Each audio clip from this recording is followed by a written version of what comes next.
I refuse to cook fancy meals for my husband. Only slop. Eat it. I am the only one who cooks in our house. It's just the four of us, my husband, me, and my daughter, and my little brother. My husband is 27 and I am 25. Wow, it's a big house and young parents. My husband barely knows how to make eggs, even though That's embarrassing.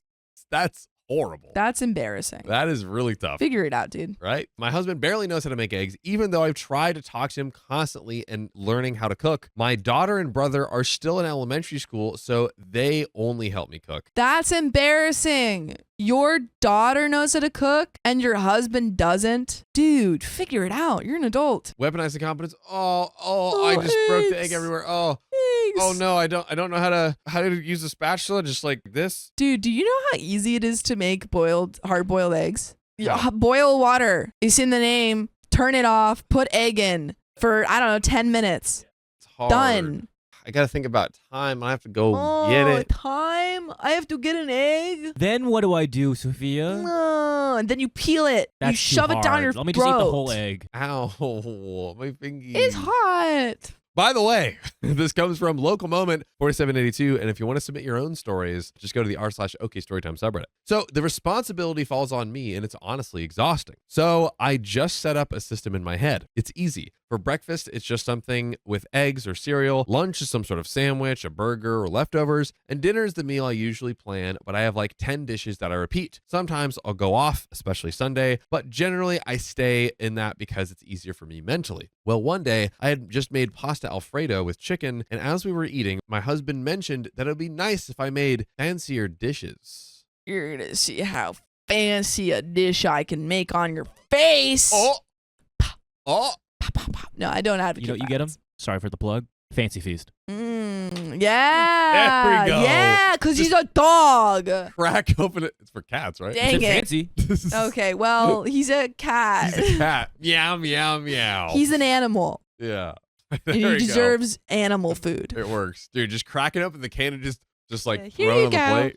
Oh, that'd be Enjoy. great. I asked him what he meant, and he explained he wants me to change things up, add some more meat dishes and variety. Next time we went out shopping and I was putting together ingredients I don't usually buy into the cart. As ingredients started piling up, my husband would get all puffy and upset. He's in that advertisement for Chef Boyardee. He's like, but I want chef tonight. And then it's like rolling after him. Yeah, the can just Yeah. follows him. Please eat me. Yeah. We get to the meat aisle and I start picking out beef, and that's when my husband lost it and started taking things out of the cart, saying that we can't afford my fancy living. Wait, he wants the fancy food, but we can't afford the fancy living? Do you want fancy or do you want not fancy? Make up your mind. I can't keep up. I blinked at him and tried to explain that he was the one who asked for a variety in different dishes, so I'm buying different ingredients. He rolled his eyes and told me that I'm just being dramatic. I just let him do his thing, taking most of the ingredients out. The next week, I made the same dishes because that's all I had ingredients for. A week passed, and my husband was all pouting that I made fried rice again and that he's sick of chicken. I'm literally gonna go off on this man. I said this earlier this week. Yeah. This is a classic Mr. Krabs and Mrs. Puff type situation. Oh, I want the fancy meat. Why are you buying the fancy meat? We can't have this. Oh, babe, I want the fancy meat. Can we get the fancy meat? You literally can't win. My God. When I pointed out that he had taken all the beef out of our cart, he blew up on me and said that I'm being an a-hole because he doesn't know how to cook. I didn't know you needed the meat to make the fancy meal. I don't know how to cook. I'm sorry, I'm not educated on this cooking stuff like you. So, am I the a-hole? No, divorce him. Didn't even have time to ask, but there it is, ladies and gentlemen. And you know what? The consensus on the story was not the a-hole. Sophia, could you break down for us why OP is not the a-hole? OP, you're literally cooking this adult man dinner, and then even was kind enough to listen to his little whines about wanting fancy meals, went to the store with him to pick out his fancy meals. He had the audacity to whine about that and say, we can't afford that. And then you went home and cooked your regular meals. And now he has, again, the audacity to complain, where are the fancy meals? And then yell at you when you say, you took out the ingredients, my guy. Like, no, you're not the a-hole at all. Your husband is incompetent and sucks, and I don't like him. Very bad. Yeah. This is very, very bad. And I wonder, you know what? Conspiracy theory, he's cheating. Conspiracy yeah, theory, honestly, he's cheating. He's getting fancy meals somewhere else. And he's like, I want my wife to make those fancy meals. And he feels like all this guilt inside, so he's like inventing things to be mad at her about. Yes, exactly. And then it's to like, blame oh, her. My God, my wife, like, she like doesn't make these fancy meals, but then I like tell her not to buy the fancy ingredients, but then she like doesn't make the fancy meals, and now I'm like mad. Like she doesn't make the fancy meals appear out of nowhere. I'm divorcing her. Why can't you just be magic? Why can't you cut it in like little triangles and put like smiley faces in my food? Why can't my chicken nuggies look like dinosaurs? What's up with that? I want my nuggies. I want my little nuggies. Cut off the crust, but keep it on. I don't like the crust. Why are my peas touching my corn? Well, Shut ladies up. and gentlemen, we have some relevant comments. Some notable comments, I should say. So the first one starts, the thing that bothers me is that he complains about something, then he gets angry when you try to do what he wants. Yes, that's the infuriating part. When you point that out, he gets angry at you. It sounds like he just wants to be angry at you. That's so bizarre. Not the a-hole. It's coming from Curly Suit 99. She let him get away with not cooking, and that went to his head, and he got entitled. Next time, OP needs to nip any unfairness like that in the bud right away so it doesn't get this far. He's the father of a child. Not knowing how to cook isn't a thing anymore. If you're a single person, sure, but that excuse no longer applies when you have mouths to feed. From Flonique, pause. Pause as well. Double pause. I have been living without parental guidance for 11 years. Mm-hmm. Did I decide to just shrivel up and starve? Nope. No, I just made meals to consume. Am I a master chef? No. Chat, I am not. That is the truth. But I cook for myself, and I don't understand with these people who are expecting their wives or their partners to make the meals. I'm like, were you not making meals to feed yourself before? That's what I don't understand. Doing the thing. I don't understand. And also, for that commenter, I understand what they're saying. I don't think there's any excuse for not knowing how to cook, even when you're single. Yes. I don't think there's any excuse. You don't have to be a great chef. You got to know how to cook. Yeah. Because it's a basic life skill. Yes. Honestly, we should start bringing home ec classes back. Why did we get? I know that some places have that. We didn't have that. I think they should like make home ec classes mandatory, because the amount of people that I meet that don't know how to cook basic things or clean their clothes properly, the amount of boys that I had to teach how to wash their clothes in college, like in freshman year, shocking. That is bad. Yeah, that's actually kind of weird. I know. Because I had like my roommate didn't know how to do that. I was like, what? It's crazy. I didn't realize how widespread this epidemic was. It's widespread. I've known some people. There was one guy literally about to get married, 31 years old, never done laundry. Oh, yeah. again. Insane. Before, yeah. Insane. What? Who's doing your laundry? Mommy. Mommy? Mommy's coming to college? Literally. To clean your laundry? Mamacita? Mommy? Biggest red flag ever. Yeah, no, super big one. Anyway, I'll step off of my little box. Well, we enjoyed the speech while you were there. Thank you. So I think this is another comment. I would stop cooking for His Grace, the Duke of Minimum Effort, for a while. That's great. I love that. Possibly forever. Just feed yourself and your kids. Your foods aren't good enough, for Sir requireth all. So why bother? Reginald Expectationton III can learn to cook for himself unless he is mentally impaired somehow. Tell him that you are very excited to taste his beef Wellingtons and nicely seared halibuts. Yeah, that was a little bit weird. I absolutely despise people who are about as useful as a handful of dirt, yet act all entitled and crap on people who take care of them. Not the a-hole, not the a-hole, not the a-hole. Okay, here we go. Another comment. Husband of 42 years here with a word for your man. Son, grow up and help with your family. Learn to cook. It ain't difficult to do the basics. Cooking is fun, creative, rewarding, and you just might save your marriage. That and quit being a butt. And then a quick comment from OP. I mean, he's a big boy engineer and he's really smart. I don't think he has a learning disability. He's a mama's boy, and I realized I just kind of allowed this behavior to continue. He's the oldest of 8 boys and his mom is a boy mom type. So I had to teach him how to take care of himself after we got married. And now the last challenge is cooking. And yes, I work part-time from home. I don't mind cooking, honestly, and he does everything else. He does laundry mostly. Okay, at least he does laundry. At least. Yeah, but his red flag got so big that it just crossed over into well, that it's territory. not even like, the thing is that I think it's totally fine if you have one partner who does a majority of the cooking and another partner who does majority of the cleaning or something. That's fine. It's not fine for you to not know how to cook at all. Yeah.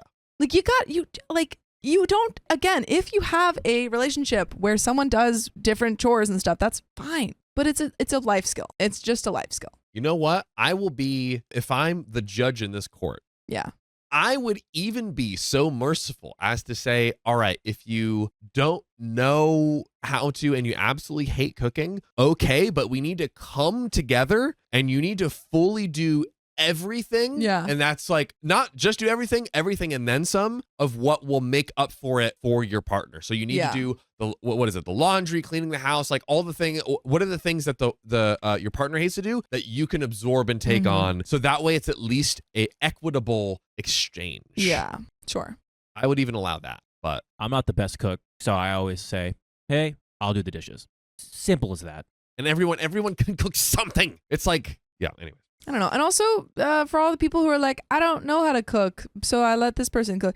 You know how to chop, I bet. Help prep. Ask them what they need help with. I love it. Like, people are always like, hey, how can I help? I'm like, start chopping. I honestly, I think I don't know how to cook is actually a lie. I think so too. It's just a Cooking lie. is not that hard. Yeah. It's really, like, genuinely, it's not that hard. It's following directions. If you can follow directions, you'll be okay. Obviously, there are some things that are hard and require a lot of different, like, materials and stuff, like making pasta. If you don't have the thing, that's gonna be hard. Like, fresh pasta is what I meant. Sorry. Oh. I didn't add that adjective. Again, Wow. there's- If you're there's making fresh Sophia with pasta- her things. Yes. Difficult. But, like, making regular pasta, not hard. You can even crack it in half if you want. Sure. Ooh, I don't know about that. I'll allow it.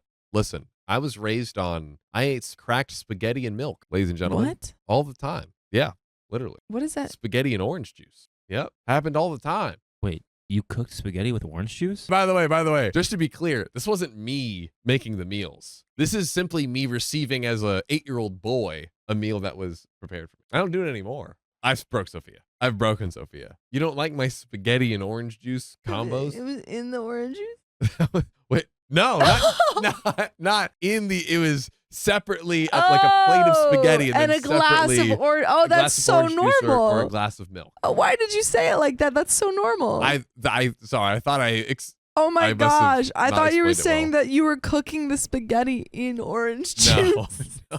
That's what I thought too. That's why what I I was was so concerned. Sorry guys, sorry for my I was like, your poor, mother is feeding explanation. you pasta. or cooked. orange spaghetti. Listen, I was orange Okay. through and through. Guys, everything's fine. John was just drinking a glass of orange juice while eating pasta. That's okay. I do, I no like orange joke, juice. will plug the sponsor for relevance of the banter. I live about 8 minutes away from the Tropicana factory, Oh, wow. like the whole factory. No way. Smells horrible, by the way. Oh. It doesn't smell like orange juice because they burned the rinds. Oh. Fun fact for you. That sucks. Anyways, let's get back to the story. He grew up with a boy mom, and it's been taking me the past 4 years of our relationship to kind of unravel that. We're minimal contact because she berates me for not making him a big lunch and doing his laundry. The relationship is so strange. He's going through therapy right now, and we're on minimal contact with her. She constantly pesters me like it's a competition. His father is an irresponsible man, and his therapist explained that his mother might be subconsciously using my husband as a stand-in. I wouldn't recommend the situation to anyone, but I really do love my husband, so I'm happy to work through this. And it took a bit of talking to him before he confessed that he heard his best friend talk about how they have steak a few times a week. Always the friends and the...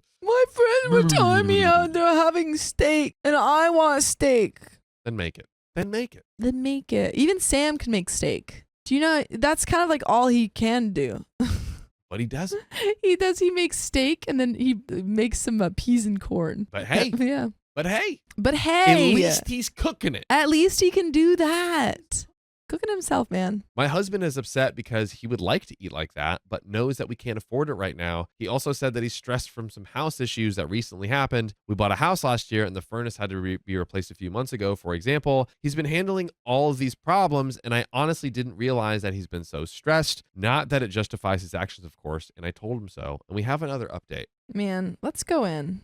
Let's go. Unless you have thoughts. Just really quick. Yeah. You cannot take out your stresses on your partner. No. If you're going through stresses, here's a crazy idea. Maybe you can open up and share and say, hey, I've been really struggling with this. Yeah. And, ask for help, ask for some support. You could just be like, I just need to vent a little bit. I just need a hug. I don't know. That's all I want. And maybe we can rearrange the budget and get a steak one night. Stop yelling at me when I try to get the steak, though. Whoa, Sophia, these are too smart. These ideas are too smart. They're too smart. We need to dumb it down. We need to go back to make fancy meals, don't make fancy meals. Okay? That's it. Let's get into this update. 1 month later, I am still in shock about the way this post blew up. I honestly was just here to prove a point to my husband, and the post definitely did that and more. So when I showed him the post, he was shocked, angry for a minute, but then he read a few comments and then turned off his phone and acted like it didn't bother him. He didn't talk to me for the rest of the evening, and at night, I woke up to see him reading the comments again, but just went back to sleep. I didn't mention it, and the next morning, he was still really not talking much. That evening for dinner, when we sat at the table, he finally brought up the post. He asked me if I agreed with what the comments said. I just shrugged and said that, yes, I agreed with some of them. He was quiet after that, and while we were cleaning up, he apologized for his behavior. Then a few days later, he asked if we could start making dinner together every night.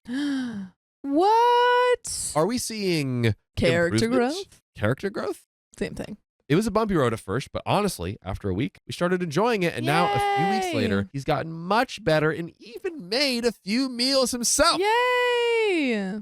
The reason behind his behavior, he admitted, was because his mother has been trying to contact him lately. It's been stressing him out, and one time when she called him, she started talking trash about me, what else is new, and kept mentioning that I'm not feeding him well enough, that he was much happier when he was eating her food. Again, Not don't take this yay. to your partner. Don't do that. Yeah, stop it. Honestly, I don't even know what she was trying to do. My husband apologized for it and said that he likes my cooking, but let her words get to him, and he is talking to his therapist about all this. By the way, you can talk to a therapist. That's an amazing thing to do. But you can't talk to a therapist 18 hours a day because that's very expensive unless you want to get into a lot of debt. What you could do to supplement your therapy is go to Spotify, Apple, or iHeart, or wherever you get your podcasts, search OK Storytime, and simulate these real life relationship scenarios. And gosh darn it, maybe just crack a smile in the process. So true. So true. So do that, or I will be angry. And you don't want to see him when he's angry. I will be furious. So make your boy. But let's get to the end of the story. That's really it. A lot of people asked for the update or for his reaction, lol, but there wasn't much. He handled it a lot better than I hoped. He even started joking about some of the comments a few weeks ago, and it's become somewhat of an inside joke. Thank you, Reddit, for helping us through this. Haha. Life is good. Hope you all have a good dinner tonight. Heck yeah. And that's it. Heck yeah. Would you look at that? Would you look at that? We take input and say, maybe there's something I can do to better myself and improve the relationship and do good by my partner. Yeah. Whenever you have a partner saying, I can't, I just don't know how to cook, I don't know, they can learn. They can learn. And then it could be a fun little group activity. Yay. Wow. Imagine that. Imagine Maybe a date night that. A little sometime, date too. night. Have Yeah. a glass of red juice. Ooh, red It's really, juice. yeah. No, I like whenever Or I white have my juice, friends you like over, that? whenever I have my friends over for little dinner nights, I just put them work, you know? I'm like, hey, can you cut that? Can you stir that? I've seen it. Easy. Yeah. I've witnessed this with my own eyes. It's true. Well, ladies and gentlemen, like a delicious meal that Sophia makes, this is all gone. Mm-hmm. My partner demands I play D&D without headphones because it's ruining his mental health. But you gotta have the music to like get in the mood, you know? My 34 female partner, 34 male of 15 years, is blaming me for his ongoing depression because I play D&D online with headphones in. I've played D&D for years, one casual homebrew campaign and one recent Curse of Strahd campaign. My partner always said he wants lots of kids, and last year our first was born. I stopped playing until I wasn't breastfeeding anymore, then attempted to return to the homebrew game one Saturday a fortnight. By the way, this comes from Gold-Eyed Bold, and if you want to submit your own stories, go to the r/OKStorytime subreddit. So, while I was pregnant, he suddenly demanded to meet everyone I was playing with and see where we were playing. When I tried to return after giving birth, he resented me going to the game and would often try to delay me going, and would sometimes call and interrupt the game for minor issues. On the Saturdays I did not play, I was in charge of baby's care and bedtime while he had drinks and games with his friends. I'm sorry. We're seeing A little double over sta- here. Yeah. Seeing double. Am I wearing glasses? Seeing double. The Strahd game started after baby was born and initially was played in our home, but because impossible for me to concentrate on the game with the baby around, we moved to playing at a different house. He saw me leaving on time and would call and interrupt the game. even if baby was with a sitter. With the vid, I've been playing online in a different room with my headphones in. Usually I arrange for the grandparents to have baby because otherwise I still find myself interrupted too much to focus on the game. Max 5 hours. 2 weeks ago, the game was canceled, but the group still chatted. I had headphones and my partner kept trying to interrupt and ask me things, which splits my focus, so I was getting annoyed. Afterwards, we talked about it, and he said that he doesn't like the headphones because it excludes him, makes him chronically depressed, and that there's no point in him getting therapy for the depression if I'm going to keep doing the thing that causes it, which is isolating myself and putting in headphones to play D&D. F you, dude. What the frick? So she's not allowed to hang out with their friends and have some, like, I think especially because it's during the vid, Yeah. having your guys' separate alone time is so important. Yeah. You can never blame someone else Yeah. for your depression unless they're like abusing you or something. Yes, which But is not what she's doing. She's not at playing a all. game with her friends for 5 hours a week. Yeah, she's got headphones in. Like, Yeah. maybe if you want to be included, ask like, "Hey, could you like leave your headphones out so I can like listen to what you're doing?" You know Yeah, what I mean? would love to, like, it sounds like you guys are having fun. I would love to, Yeah. like, hear. Which isn't like that. I think, it'd be reasonable if she was like, yeah, we're just kind of focused. Yeah. But it'd also be, she'd probably receive it a lot better if the husband approached it that way. Yeah. So weird. The following week, I tried without headphones, but it's so hard for me to focus on the game, especially around him and the baby, that I was brought to tears and we only played for 2 hours, but he was still unhappy about it.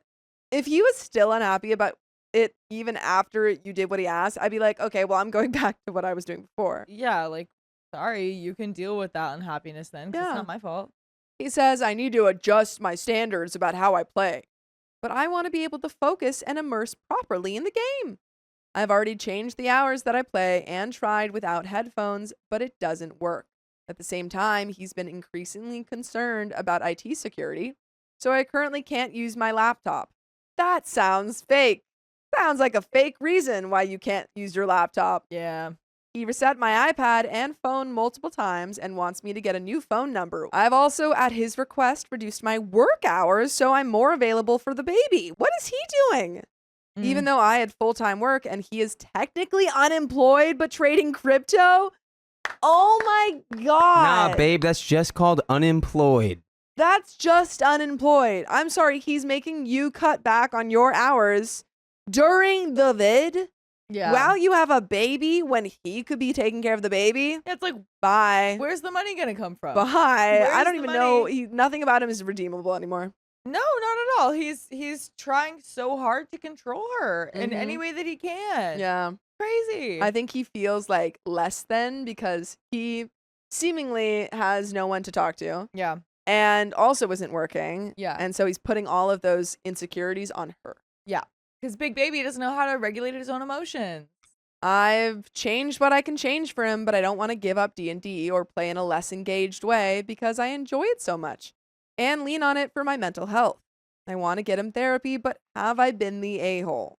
Verdict, not the a-hole. Obviously not. Yeah, not at all. And there are some comments from OP, but do you have any comments of your own? Yeah, Nikki Wolf says he wants to isolate her. Big and time. That's absolutely true. Absolutely Yeah. true. And especially during the vid, it's like you need your Other hobbies. people, yeah. Yeah, and spending that much time doing these hobbies is great Mhm. during the vid. Like, Yeah.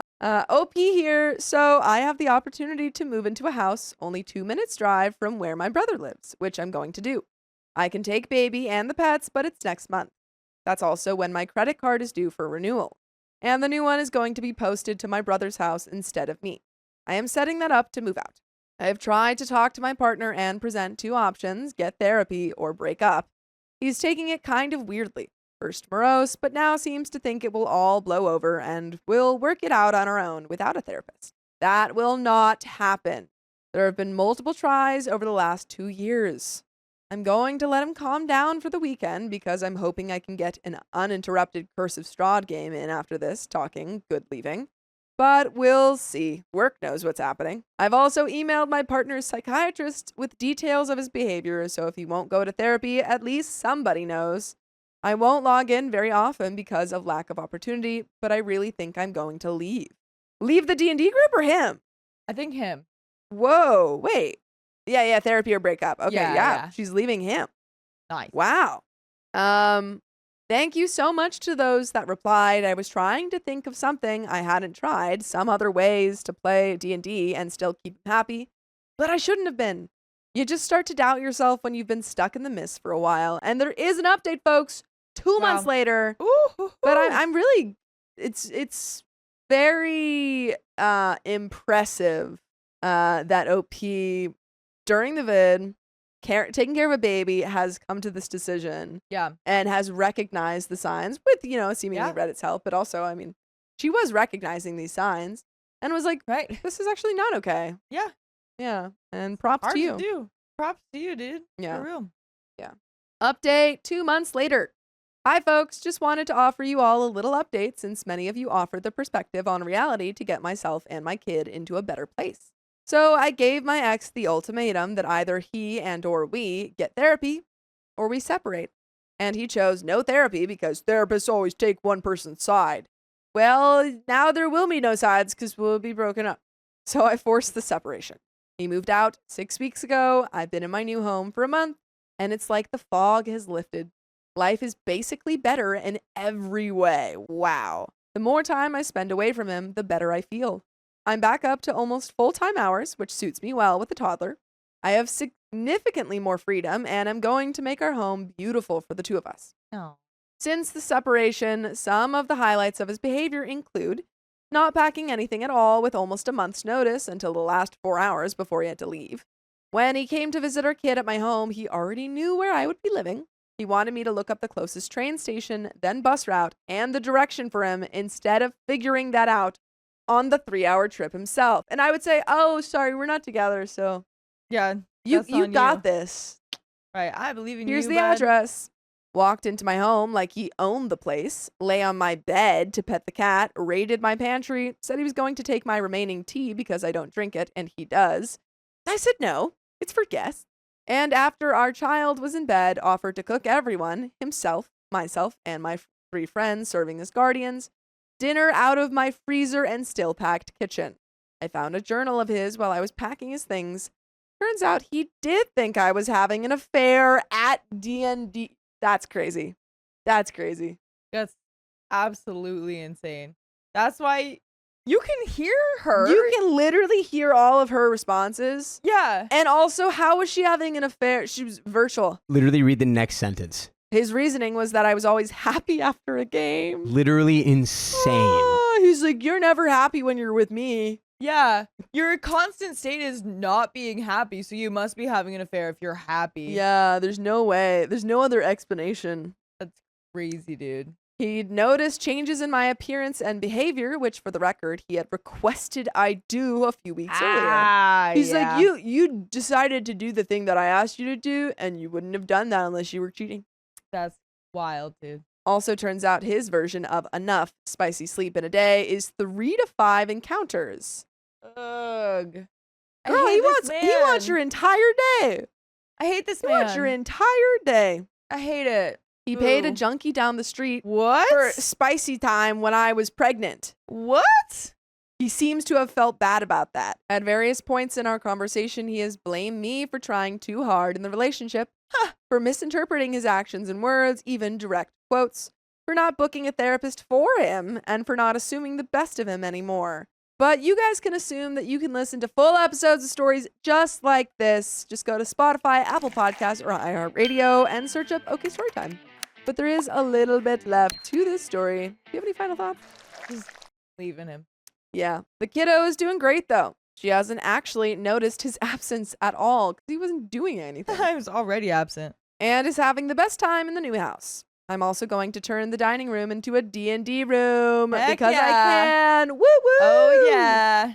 So thank you. I know a lot of you read these things just for entertainment, but seriously, thank you. And some relevant comments.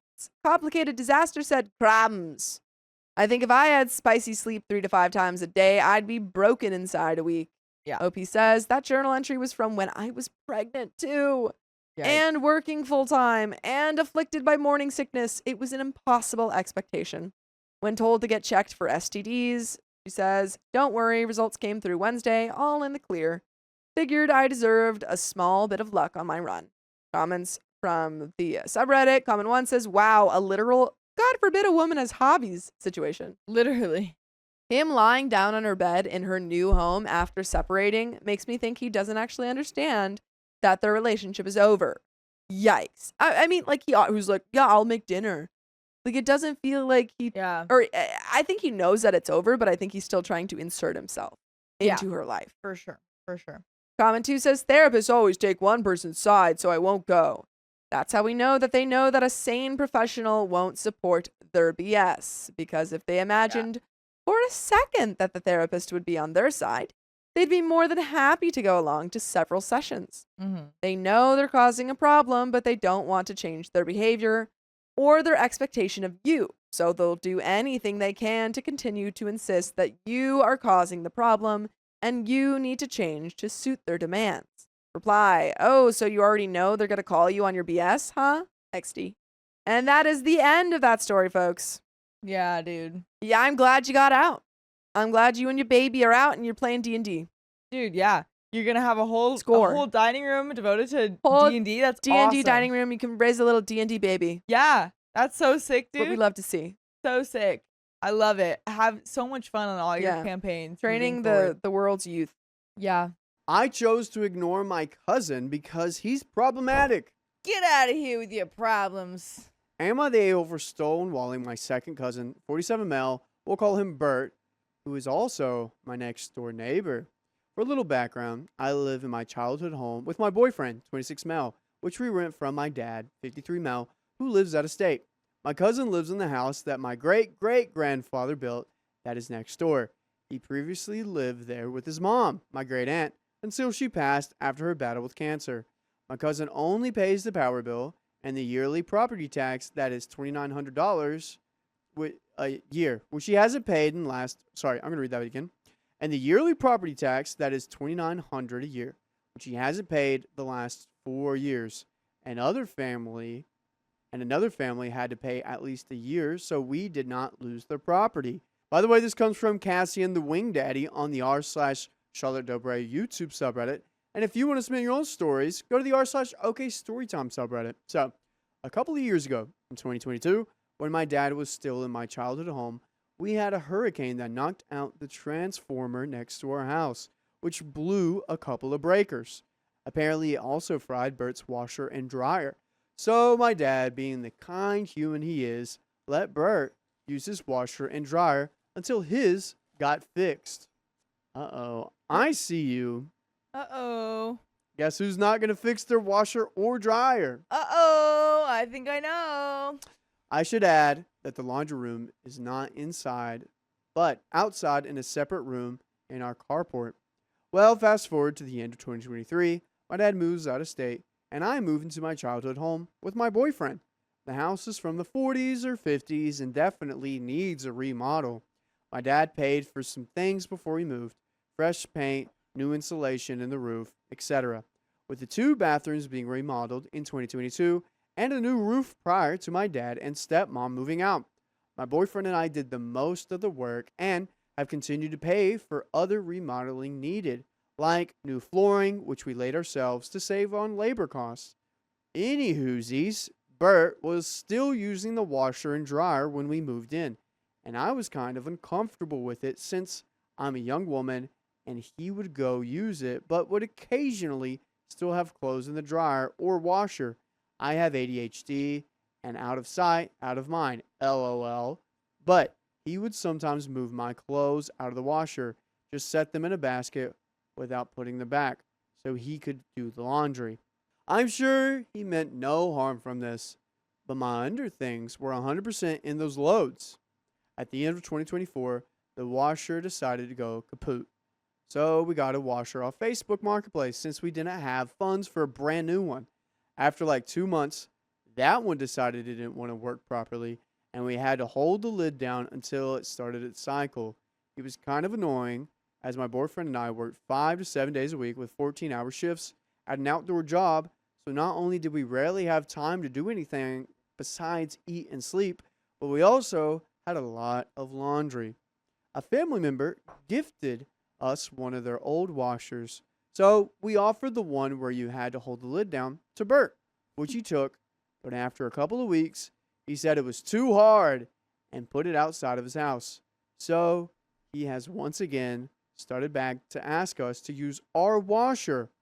Well, the gifted washer decided not to drain the water, so we would have to wring the clothes out before putting them in the dryer, which Bert complained about and said we should get that fixed. That was my breaking point for being the kind family member. My mom recently paid for a brand new washer for me, which I will be paying her back in installments. I decided I didn't really want Bert to use this washer, so anytime he texted asking if our washer was fixed, I would always say no. Then once he started asking every day, I started ignoring him. He would also ask to borrow a couple of scoops of bird seed until he could get some more. I would tell my dad each time he would text me, and my dad said that I could do whatever I was comfortable with. Yeah. Yeah. It's like you could be a good neighbor, but you don't want to like never buy milk and only have your neighbor's milk whenever you need it. I will add that Bert grew up rich, but also struggled with regular use on both substances and booze after finding his dad passing away in his early 20s. While I understand that is definitely traumatizing because I have been through the ringer with family deaths and trauma, I think he has definitely used it to his advantage, as his mom, brother, or other family members would bail him out of any trouble he got into or give him money anytime he needed it. Listen, I understand people go through hard things, but if you give your dog a little bite of your food every time he begs, he's never going to stop.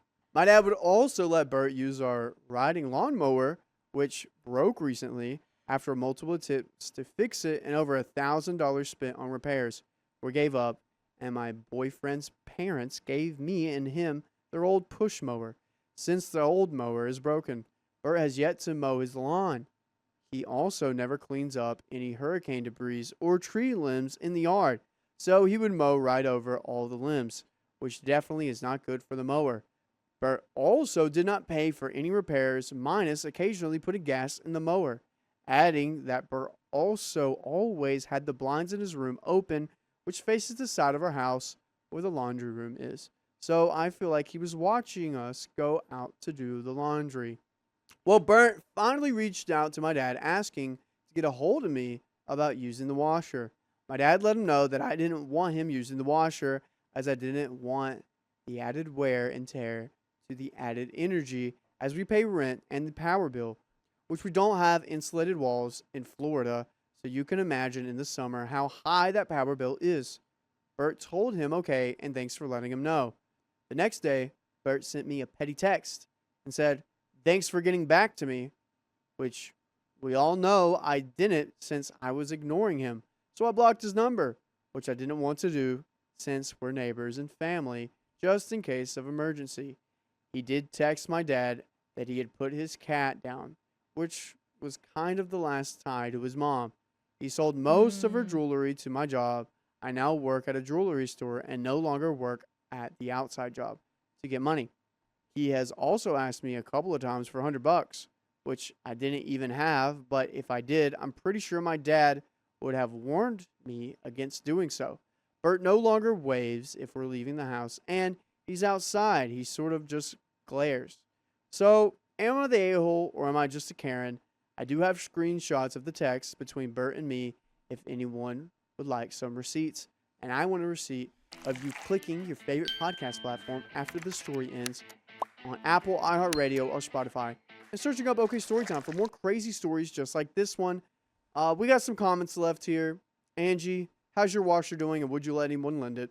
My washer's doing great. I would let someone lend it, Use it. Sorry, use it. it on like certain terms. It's the kind of thing where it's like, yeah, it's just a washer and dryer, so I could see how you could feel like a Karen, but at the same time, it's like, Get your own.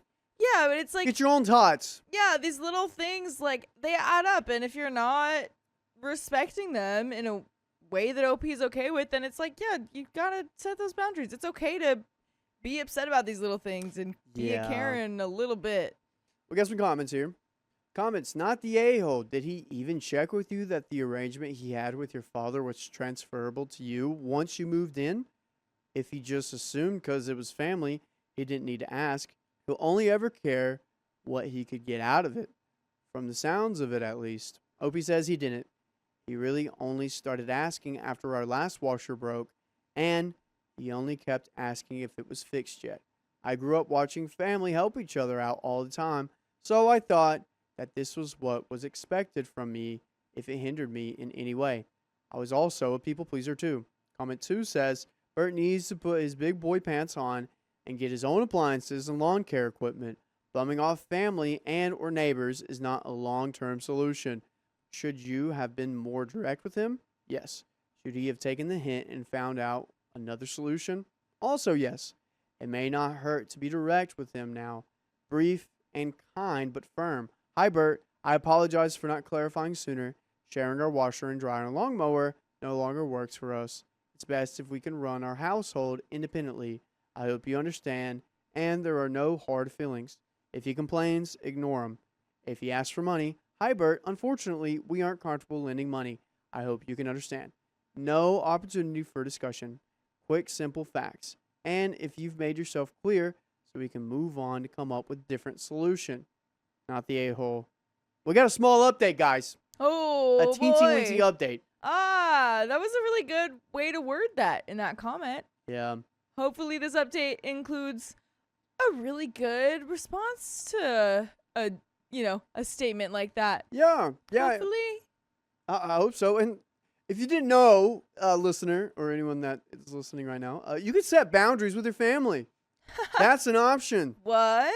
Yeah. What an idea. Yeah. I didn't know you could do that until I read a few stories. Oh yeah, it's like, whoa.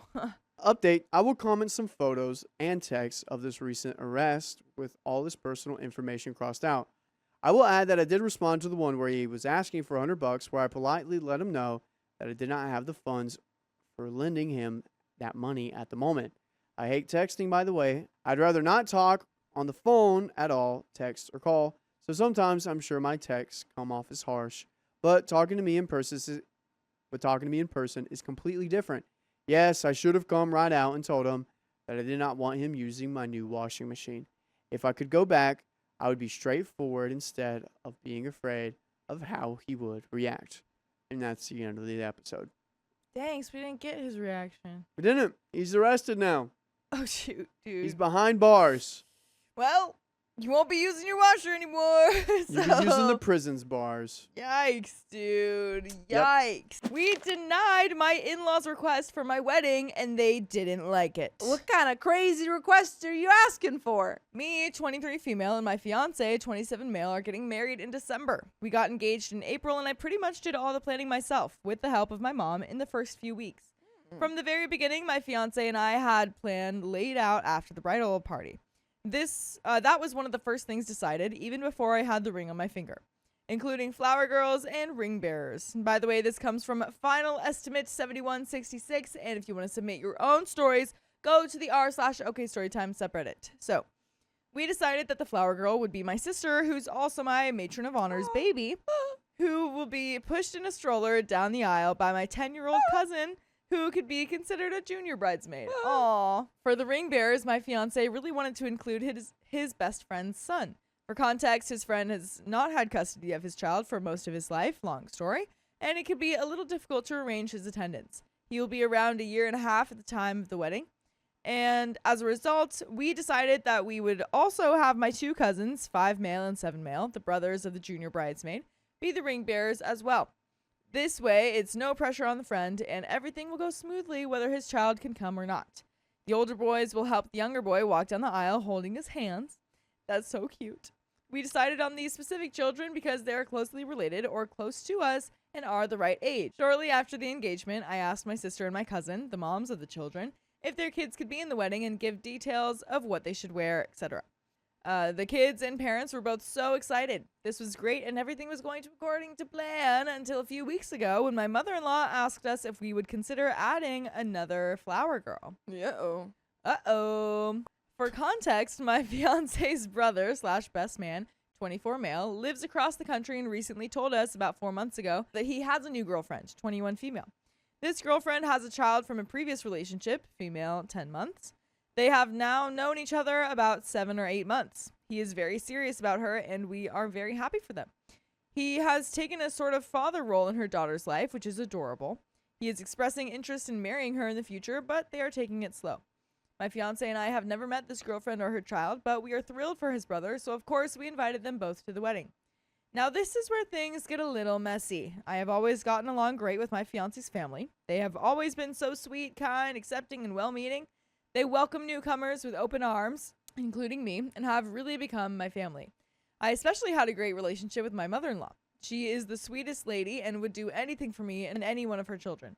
She lives very close to us and my family lives far. She was always the first to say that it's our wedding, meaning mine and my fiance's, to encourage me to make my own decisions in wedding planning and not let my mother sway them. She has become like a mother to me in so many ways. With that being said, they are also very loving and accepting of my fiance's brother's girlfriend and her baby from afar, which is great. I'm so glad they are so supportive. They even started calling her baby their first grandchild and flew across the country to meet them. Aww. That's cute. With this context in mind, a couple weeks ago when my mother-in-law and I were hanging out, just the two of us, she asked me if I would consider adding the girlfriend's baby as a flower girl. She said my fiance's brother keeps bringing it up and that it would be really cute. I politely told her that we already had a flower girl, my niece, and a junior bridesmaid assigned to push her in a carriage. She responded by saying essentially, "What's one more? She'll probably be able to walk by herself down the aisle by then, 14 to 15 months. I kind of just said that I would think about it with my fiance and changed the subject. Later on, I told my fiance about it, and we both agreed that it wasn't a good idea because we already had the role filled, and it would be sort of awkward to have a baby randomly walking next to the stroller with the other baby. If she needed help walking, it wouldn't be easy for the 10-year-old to juggle two kids down the aisle. We have never met her, and she might not be comfortable walking down the aisle of a wedding where she knows nobody. They aren't married, and worst case scenario, if they break up, she's in all the pictures." That's what I was thinking. They've only been together for 7 to 8 months. Yeah. I know that sounds harsh, but I come from a family where traditionally, if you're not engaged, you don't get a +1 no matter who you are. I'm not following this rule, and everyone's significant other is invited, but that doesn't mean they get to be in the wedding. Yeah, I mean, that's totally different. Yeah. My fiance and I were on the same page about this. We agreed to keep the bridal party the way it was. He talked to his brother and essentially told him it was a no and everything was fine and everyone was on the same page. Until the other night. Uh-oh. We were at mother-in-law's house again, but this time my fiance was there too. Once again, mother-in-law brings up the flower girl thing. My fiance tells her that we already have the position filled, and that's that. But then my mother-in-law tells my fiance how much it must mean to his brother since he keeps bringing it up. It brings out the empath in my fiance, and he starts to have an open mind about it. Meanwhile, I'm still against it. And I start to say so with some of the reasons that I listed above. My mother-in-law points out that all of the children in the wedding are from my side except one, and that their side doesn't have any representation. Meanwhile, this is because there are no children on his side. Also, there's only like 3 kids in the thing. Yeah. This is not someone that either OP or her fiance are close to. Yeah, exactly. This is someone that her fiance's brother is now close to in the past year. Right. But it's not someone that they know, really. Exactly. So it's like maybe if that was like 3 years ago that they started dating and they haven't gotten married yet, maybe. But, this is too soon. She also points out that there are 3 little boys in the wedding, and why can't there be 3 little girls? At this point, she's convinced my fiance, and I'm an island. Oh, no. I'm still defending my position alone. She wasn't being rude or anything, but every reason I had seems to have a rebuttal. She's saying things like, they will get married one day anyways, and she's already part of the family. Then I start saying, we will think about it. And she is like, so that sounds like a no. And I was like, we will consider it. It was awkward and I was about to cry, so I changed the subject. The whole time I felt like I looked like a major a-hole. It was really bad. My fiance since apologized to me for being open to the idea in front of his mother when we had decided against it. From what we believed about his mother, he figured that she would just have an open conversation with us and not try to push her away. I figured it would not go that way. Later that night, he called his brother and told him that it was for sure no, and we already asked other people. His brother was sad, but understood. Okay, so maybe he does have some feelings about it. I felt really bad and guilty for making my fiance feel bad. In hindsight, I really should not have because of what followed afterwards. Uh-oh. No, I'm so scared. I'm so scared, no. guys. Is the fiance going to do something? I feel like either what's going to happen is they either cave or the mother-in-law tries to put her in there anyway. Mm-hmm. You know what I mean? Yeah. Or the girlfriend maybe blows up about it. I don't know. This is where my previous post left off. A lot has happened in the last few days. I was worried immediately after that conversation that his mother would tell his brother that my fiance was for it and I was against it while we were at her place. My fiance said that he knows his mother well and that she wouldn't do that. The next morning, his brother calls him wanting to talk.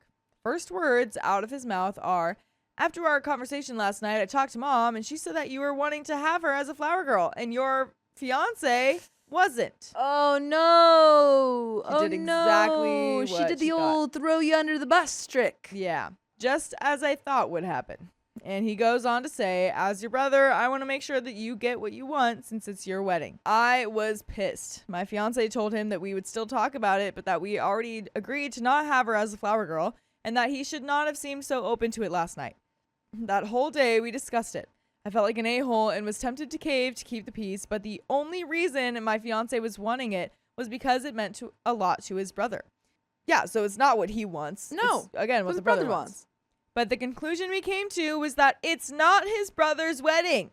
So we called him up a few hours later and told him no for the third Dang, time. man. He was upset, but at least it was over. Or so we thought. Stop. It's never going to end. Stop. Not even after the wedding is this going to end. Your child can be a flower girl in your own wedding. Literally. Whenever you guys get married, there Yeah. you go. He texted him the next morning again, expressing how hurt he was by it. But at that point, we were like, the decision is made. It's our wedding. Please get over it. And then my fiance's brother enlisted their mother. She calls my fiance and basically attacks him for almost an hour on the phone. And for many, many hours, you can listen to full episodes with more stories just like this one. You just go to Spotify, iHeartRadio, Apple Podcasts, or whatever your favorite podcast app is. Just search OK Storytime. And there is a little bit more to this story. Let's just jump right into it, shall we? Let's just jump in. The only thing I will say, though, Yeah. I think what I'd do if they kept Yeah. I say, okay, prove it. Prove that she can do this right now. They're going to be like, oh, but she's Yeah. I'll be like, oh, It's like, well, then she can't do it. If she can't do it right now, she can't do it. yeah. My fiance did a great job of sticking up for us and sticking to his pew-pews. His mom went as far as to say that my relationships with his whole family will forever be affected by this decision. That one hurt, and that my fiance's relationship with his brother will forever be altered. At this point, this is all going way too far. We ended up talking to my fiance's sister and found out that his brother no longer wants to be best man anymore, and that neither of them want to speak to us for a while. They said that this won't be resolved until we give in. I'm at a loss for words. This doesn't even feel like a real situation, to be honest. I feel like I'm in the Twilight Zone.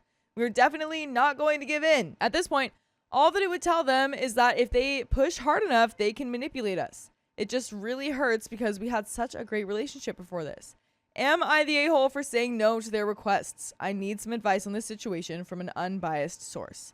That's the end of that story. What do we think the answer to that is? You're not the a-hole. It's your wedding. No. It's your wedding. If they're asking like, oh, what's the big deal? It's like, What's the big idea? like, the you're big idea not- is my wedding. yeah, that was always something I hated whenever I had an argument with a child when I was also a child. It was whenever like we're having an argument and I'm like, no, I want it this way. And they're like, oh my gosh, like it doesn't even matter. And like, then why are you arguing about it? That Like, pisses me off. Right? It's like, I that- can say that your way too. Yeah, when people are like, it's not that serious. I'm like, yeah. It's like, then don't be shut up. serious about it. God. Oh, it peeves me. It I peeves me when people hate like they're like, that. oh, I'm so morally superior. No, you're not. No, you're not. Because No, you're there's not. two people in this argument right now. Yeah. It's like, might not be serious for you. It's serious for me. And I Yeah. don't even care about that. I don't even care that's serious for me. It is. Yeah. But if it doesn't matter to you, then just let it go. Let it go. So yeah, it's definitely not you, OP, that's escalating the situation. You've decided, you've planned things out very early. They are the ones ruining this relationship because they're letting it ruin your relationship. You would Yeah. be cool with continuing the relationship after all this. They're not, though. So definitely not the a-hole. Do what you want. Screw all them. All right, here we go. I refuse to share my aunt's inheritance. Don't share with anyone. My 30s female aunt, 60s female, recently passed away less than a year after being diagnosed with stage 4 cancer. She's never been married, never had kids. I'm one of 6 nieces and nephews. Both my sister and female cousin, Nina, are married with kids. My male cousin, Caleb, 40 male, is married with 2 daughters, and neither of my younger brothers is married. They are largely irrelevant to this story. So it looks like we're going to be messing around with Caleb and Nina. Uh-oh. I do not know how old Nina is. What do you mean messing around? Like, not messing around, but like, that's going to be the main characters of the story. Okay. I'm single and have no intention of having kids of my own. By the way, this comes from Family Jewels Throwaway, and if you want to submit your own stories, go to the r/OK Storytime subreddit. So background, my aunt was a doctor and went to palliative care when she was diagnosed. So she wanted to enjoy the time she had left, mostly with travel. I was close to graduating from surgery residency when she was diagnosed. She asked if I would be willing to be her care physician after graduation, accompanying her on travels, prescribing her pain meds, etc. She paid me a little bit more than I'd been making as a resident. I paid for my travel, business and first class flights, nice hotels, etc., contributed towards my student loans, and put me on the deed to her house. I moved in with her. I also moonlit/did locums when we weren't traveling, and after she got too sick to travel, so I could keep up my surgery skills. Long story shorter, even with the time I wasn't making a full surgeon's salary, I still benefited financially from the agreement. My aunt had been a doctor in the Foreign Service and had accumulated a lot of Middle Eastern carpets, furniture, silk, and cashmere scarves, art, jewelry in her career. Everything was open to all her nieces and nephews to split as we see fit, except the jewelry, which was left specifically to her nieces. Okay, wow. So she was making bank. Yeah. She had a lot of stuff to give away. Dang. Okay. There was surprisingly little drama splitting any of it. We even had appraised, so we were all in agreement on the value of what we were getting. My sister Nina and I all have different enough tastes in jewelry that we easily agreed on how to split the nice stuff, and most of the custom jewelry was set aside for my niece and Nina's daughter for when they were older. They're both under 4. Here's where Caleb comes in. He said that his daughters deserve to have some of my aunt's jewelry as well. My sister and Nina said they're okay with splitting the custom jewelry to include his daughter, but he said that they deserve some of the nice stuff as well. My niece will probably get my sister's jewels someday and possibly mine, and Nina's daughter will probably inherit what Nina got. So Caleb says it's not fair that my niece and Nina's daughter will get more than his daughter. Caleb also says since I got the house, the furniture in the house that no one else wanted, got to travel with my aunt, and she paid off a large portion of my student loans, that I should share the wealth. Nope. It was divvied up how it was divvied up. The only thing is I think that like it would probably be nice because you don't want kids. It'd probably be nice to give your niece, if you have a relationship with her, that jewelry, like she inherits it from you. But I don't think you owe it to anyone. No. That was given to you. Like Yeah. everything was divvied up by the aunt. Yeah, the only thing that I have that this could be wrong is the jewelry thing. Caleb, if you want something that your daughter's remembered, I would probably be like, hey, is there anything I could give to my daughters so that they can remember their aunt? Like Yeah. one nice piece of jewelry. That's that. Everything else that. is set in place. You shouldn't even say anything. Exactly. Dude, don't even get me started on inheritance right now. My siblings are staying out of it, and Nina says it's ultimately my choice. But that what Caleb says isn't wrong. Am I the a-hole for holding my aunt's will? Is this a hill worth passing away on? I have a great relationship with my cousins and siblings and don't want this to sour that. Top comment. This happened in my family once. My uncle gave my brother his truck, and my brother wanted to do altercations to the truck that he bought from my uncle, but my uncle was like add Yeah, lift it alterations. or customize it or whatever. But my uncle was like, no, don't do that to my truck after my brother bought it. Yeah, but it already is. Exactly. So my uncle came to my sister, or came to his sister, my mom, and was like, hey, I don't want this to be a big thing. I'm going to buy the truck back because it's what I really care for because I've had it for a long time, but I don't want this to mess up anything. And he talked it out like an adult, and they worked out a compromise. Well, there you go. What was the compromise? What was the compromise? My uncle bought back the truck, and then my brother just got another vehicle. Yeah. There you have it. Yeah. And, That's all you need to do. that's all you need to do. This Talk. right here. He could have totally come to her and said, like, hey, it would really mean a lot if you would, put aside some jewelry for my daughter. With the intention not to sour the relationship. Yeah. That's huge. I don't like the middleman here. No. Nina's like, he isn't right. Like, go, I don't know, Nina, give your jewelry away. There we go. There we go. Yeah, give your piece away to him. Come on, Nina. Don't ask me. Also, Caleb's daughter could just so recycle or like full circle this is since OP is going to be a surgeon and a doctor, she's going to be traveling everywhere. One of his daughters could take care of her. Yeah. She's and then like, just- you're going to be the aunt that gives me the inheritance one day. Yeah, exactly. Top comment, not the a-hole. Your aunt specifically left it to you. She clearly cares about it, and it wouldn't be right to disrespect her wishes. I'd hold on to the jewelry. OP replies, my aunt was really interested in the whole jewelry played in women's inheritance and financial security in various cultures, which is why I think she specifically left the jewelry just to the nieces and not all 6 of us. But I know the last thing she wanted was for us to argue about the inheritance. When my great-grandfather, her grandfather, passed away, her cousin contested parts of the will and it caused a lot of drama. My dad still hasn't spoken to that cousin, and it's been more than 30 years. Someone replied to OP, I think Caleb's argument that you got more is really petty and a low blow trying to manipulate you. You rearranged your entire life to be your aunt's carer. That isn't insignificant. And it sounds like you had a really special relationship that she acknowledged in her will. Caleb also inherited items and their proceeds from selling some items, so he wasn't left out of the will. There isn't anything wrong here that needs to be fixed. In the future, you can sell or gift or leave the items to whomever you like. If you have a close relationship with Caleb's daughters, maybe that will include them. Given his age, I'm assuming it would be some years yet before they have any use for inherited family heirlooms. Opie replies, yeah, his daughters are 2 and 5, so it's not like there's any piece of jewelry Yeah, they're not that even wanting anyone's anything. been really eyeing for a wedding or anything. I truly think if Caleb had come to her and said, hey, is there anything you could set aside when you pass? I don't know, like, is there anything like later down the line when my daughters are like older that you wouldn't mind giving up? That would have been fine.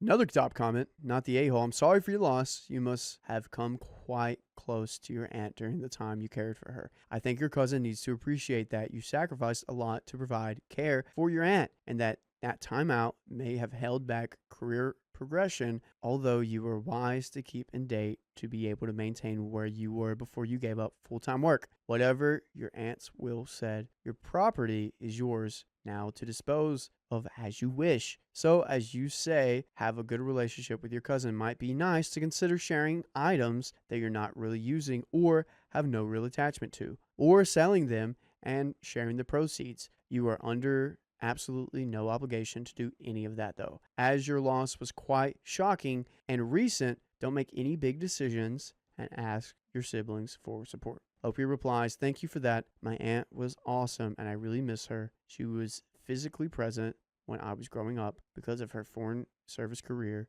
but she was there every Christmas and sent us postcards from everywhere she went. I looked up to her for as long as I can remember, and that's why I became a doctor. Getting to spend those last months with her and getting to see the favorite places where she lived and visited was a blessing that I wouldn't trade anything for. I think taking some time to sit on decisions is the way to go. It's jewelry. It's not like it's going bad, and his daughters are 2 and 5. It's not like there's a wedding coming up that they need jewelry for anyway. We have an update. I just saw the title. Keon spoiled the title. And it's getting I didn't crazy. actually see it, so Good. yeah. Look away if you haven't Look seen it. away. Yeah. I will say there has been, ever since my great-grandpa died, I'm not going to sugarcoat it. Ever since my great-grandpa died, there have been some like talks about the inheritance that have rubbed me the wrong way. Yeah, money talk is so tricky. I mean, I've lost, couple 2 uncles, and the money talk that happens, and even now, like, my grandparents are older. It's tricky. Yeah. And my dad's 1 of 10. Even, we people with the best of intentions. Tricky trying to figure all that out.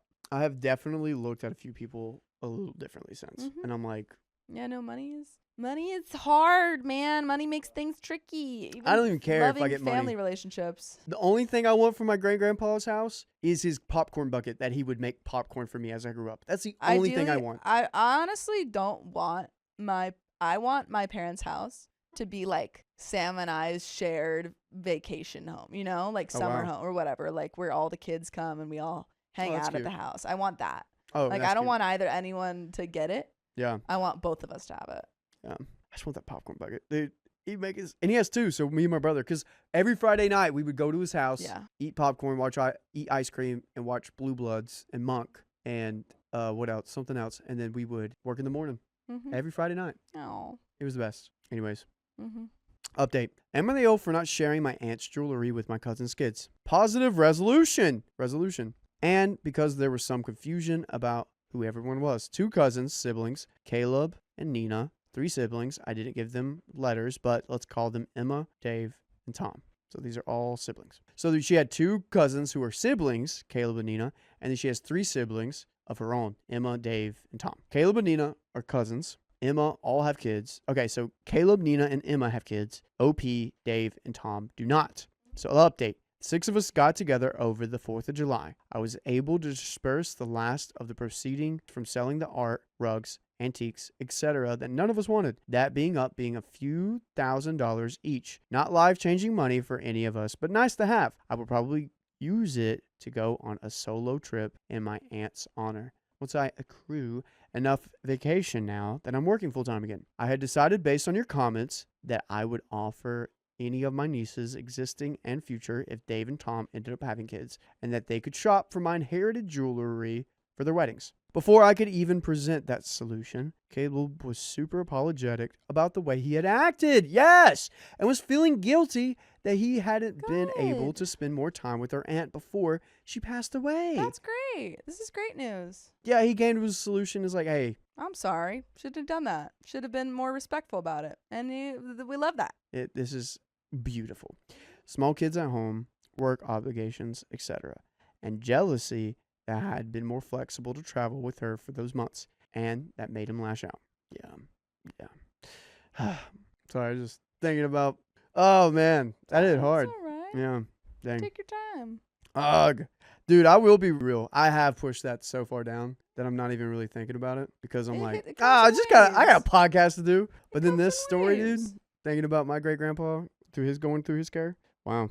Okay, sorry. Turns out his wife had essentially read him the riot act when he had complained to her that their daughters weren't included. Reminded him that their daughters have their whole side of the family. Reminded him that their jewelry is traditionally passed down to female lines. The whole bit. He was quite embarrassed by how childish he had acted. But I did present that solution, and both Nina and Emma thought it was such a good idea, and that they had the same. When the next generation of girls get married, that they can choose from their inheritance too. Oh, this is so cute. Man. And you can inherit just stories just like this from your favorite podcast platform. Just search up OK Storytime on Apple, iHeartRadio, or Spotify, and you will be rich of crazy stories. You'll be just like this one. rich. Yeah. Yep. Yeah, this is amazing. I like that he comes to these conclusions. I also don't like the theme of this episode that everyone's like thinking in the right headspace because I want something crazy to happen. I want them to go crazy. But that was the end of that story. Nope. It's not the end of that story. We got a little bit more. Yeah, I forgot. Yep. That's not the end of that story. It seems like everything's pretty. It seems like everything's good. Yeah. I love that women pass down jewelry to each other to like, that's so cute. I love that. That's so significant. I unfortunately did not get any jewelry from my grandmother. Oh, well, that's actually not true. I just realized because a lot of it went to my aunts. So kind of a similar thing of it, like it went to my aunts rather than my dad, even though I'm here. But my grandmother years ago gave me this beautiful little like brooch, which I have in my room actually. And it's like a gold clown with a little pearl belly, and it's kind of like for acting, basically, like theater thing. That was her her mother's, I believe. Wow. Or her grandmother, who I'm named after, who was also an actor. Okay, yeah. That's perfect. Yeah, so that was wow. like, that felt really lovely, and I still have that. That's cute. Yeah, it's this beautiful little clown. Yeah. It's hard divvying up stuff too because there's so many of us with my great grandpa. Mm-hmm. That's how it was with my dad's family, yeah. So many people, and not that much to divvy up. Yeah. So all is well. Thank you for your support and kind words. I'm not going no contact with any of my siblings or cousins. I still miss my aunt. Work is not terribly exciting, but it's a paycheck, and it's nice to see that my surgical skills did not slip irreparably. What? Irreparably. Irreparably. Close. Irreparably. Yeah. There you go. Yeah. You. Irreparably. That's 5 syllables right there for a very short word. Irreparably. It's actually 4. Okay. Top comment. Your cousin has a good wife. OP replies, she's quite awesome. He did well. One of the top comments, one change you may consider is to set an age, say 25 if they're not married, they can have the same choosing. Not everyone gets married. Opie replies, that's not a bad thing to consider. In my 30s, and while I'm not ruling out marriage someday, I'm also not really seeking it. Downvoted comment, waiting for the update that Caleb is broke and will be coming soon, asking for a loan. Opie reply, LOL, I read a lot of Best of Redditor update. If this were there, it would be a 7-part saga, and at the end, I would somehow have twins. Caleb would be divorced with the gambling or substance habit and expecting triplets with a mistress. A friend of a friend lawyer would crawl out of the woodwork for something, and family helps family would be said at least a dozen times. Yeah. So Yeah. that's not going to happen. Great story. Yeah. Real story. Real story about real people that have real emotions and morals. Worst stories we can read on the show. I want you to have no morals. No morals, cheating, and everyone hates each other. Ugh. Right, guys? But we've got another story. My parents are furious that I'm moving in with my boyfriend, and I'm staying silent. Trigger warning, accusation of abuse. I, 23 female, currently live with my parents. I've been dating my boyfriend, 24 male, for almost a year now, and we have known each other for many years. Recently, him and I started talking about the future and when we would like to move in together. Originally, we were talking about waiting another year so I can finish college. By the way, this comes from IC Resident 6341, and if you want to submit your own stories, go to the r/OKStorytime subreddit. So, after my mom caught wind of him and I having these conversations, she lost her mind. She told me that I shouldn't even be thinking about a future with my boyfriend at this point in my life, that him and I needed to back off of our relationship. Then she went as far as telling me that I'm not allowed to see him more than once a week for a couple hours, and that he will no longer be allowed over at the house anymore, and it's her house, so I'll respect that. So, it sounds like you are moving out, and you need to move out. Just maybe, yeah. Sounds like the solution is moving out, and that was also the plan. My mom is a very controlling and manipulative person, and I have spent most of my life doing whatever she wanted to make my life easier. However, I am ready to move out, and my mom would physically stop me if I tried to leave. But her and my dad are going to some convention this weekend, and my boyfriend and I plan on moving out while they're gone. Yeah. Okay. So am I the a-hole for packing up my crap and leaving without saying anything? What do you say, Dakota? No. No. No. If you think that your mom is going to physically stop you. Comments. Old and Slow 62 says, dad advice here. No, you're not the a-hole. When my parents started to tell me how I needed to live my life, I packed my crap and left too. And here is the flip side to this. I was fully independent from my parents and supported myself from day one. Be prepared to do the same. School funds being cut off, the possibility of having to drop out of school to work full time to now support yourself. No more health insurance either. Like I tell my own kids, you're old enough to make your own decisions, and you're old enough to live with the consequences. Be prepared. OP says, I'm already working full time. I pay for my own car and have my own health insurance. I don't have to pay anything for my college due to the GI Bill. And I have my own health insurance. Old and Slow says, then there you go. Sounds like you have your crap together and just needed to deal with the fallout of moving out. Good luck. Sounds like your mom's gonna freak out. Opie says, she definitely will. And I expect her to manipulate the rest of my family, but it's on them if they believe her, because they know what she's like. Old and Slow says, hang in there. Don't take crap off others. I like Old and Slow. Yep. Update 5 days later. So my boyfriend and I have officially decided to go through with getting me out of my parents' house. I've had my job saving boxes for me for the week, and I've been storing them at his house. My parents leave town tomorrow morning, and tomorrow night after work, my sister goes to bed. My boyfriend and I will start packing everything up. None of my family has any clue that my boyfriend and I signed and paid for the lease on a really nice apartment about 20 minutes away from my parents. Both mine and my boyfriend's therapist are both telling us it's in my best interest to leave if I want to be able to grow as a person. My friend says that my mom is controlling, and I'm 23 and need to get on with my life. Truthfully, while I agree with all of this, I feel guilty. I don't plan on cutting off all contact, and everything is signed and paid for, so there's no going back now.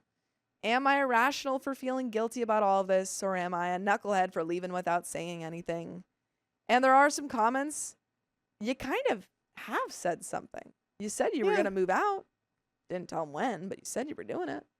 You know, I think you knew that regardless of what you said, they'd be like, no. So there's no conversation to be Yeah. had there. Yeah, they're not going to listen to you. You already know you want to do it. So either management 813 says you're doing the right thing, but what if your sister wakes up and hears you? Will she call your parents? You should do this anyway. They have no legal hold on you, but think through how you'll handle it if this happens. If this didn't come up already, are you on their phone plan? Do they pay for your school? Are there other expenses, such as health insurance, they might cut off? If you have a bank account that they have access to, likely from before you were adult age, they may still be able to access them if you didn't change accounts. They might take the money, so plan and get your money transferred to a separate account. Car payments or car title in their name, car insurance. OP says, my sister is a very heavy sleeper. I'm going to pack boxes in my room, and my boyfriend is going to take them to our apartment in his truck while I stay behind. I'm on their phone plan, but my boyfriend and I have decided that if they take me off, he'll add me to his plan. My boyfriend and I are on a car insurance policy together, and I have my own vehicle and my own health insurance. I've already filled out the paperwork for my bank accounts to be changed. I don't have to pay for college because my dad's a vet, so it's all paid for by the VA. And there is a second update, folks. 5 days later, I think they moved out. I think let's just I jump think in. Life is good. My boyfriend and I have officially moved in together. Oh, yeah. My mom is extremely angry. Oh, yeah. Oh.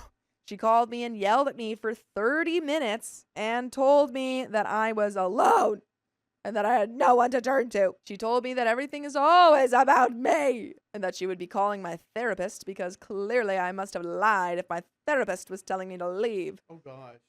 Her and my dad are repossessing my truck even though I'm paying for it because it's in my dad's name. They say me having it is a liability for them. My mom called me yesterday telling me she was worried that I may be living with a sociopath. She said she spoke to my therapist and she told her that she didn't tell me to leave. My mom then called me and asked me if her and my dad could pick me up and talk to me. No.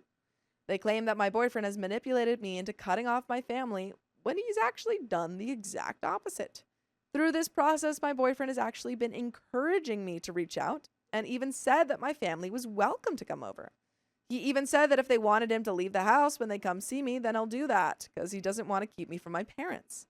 By the way, I don't want to keep you from more stories just like this. Just go to Spotify, Apple Podcasts, or iHeartRadio and search up OK Storytime. Oh, yeah. There's a little bit left. Your mom's just making stuff up to get you to come back. Your mom. Your mom, man, your Your mom. mom. But there's a little bit left to this story, folks. My mom has reached out to other family members and spoke to them.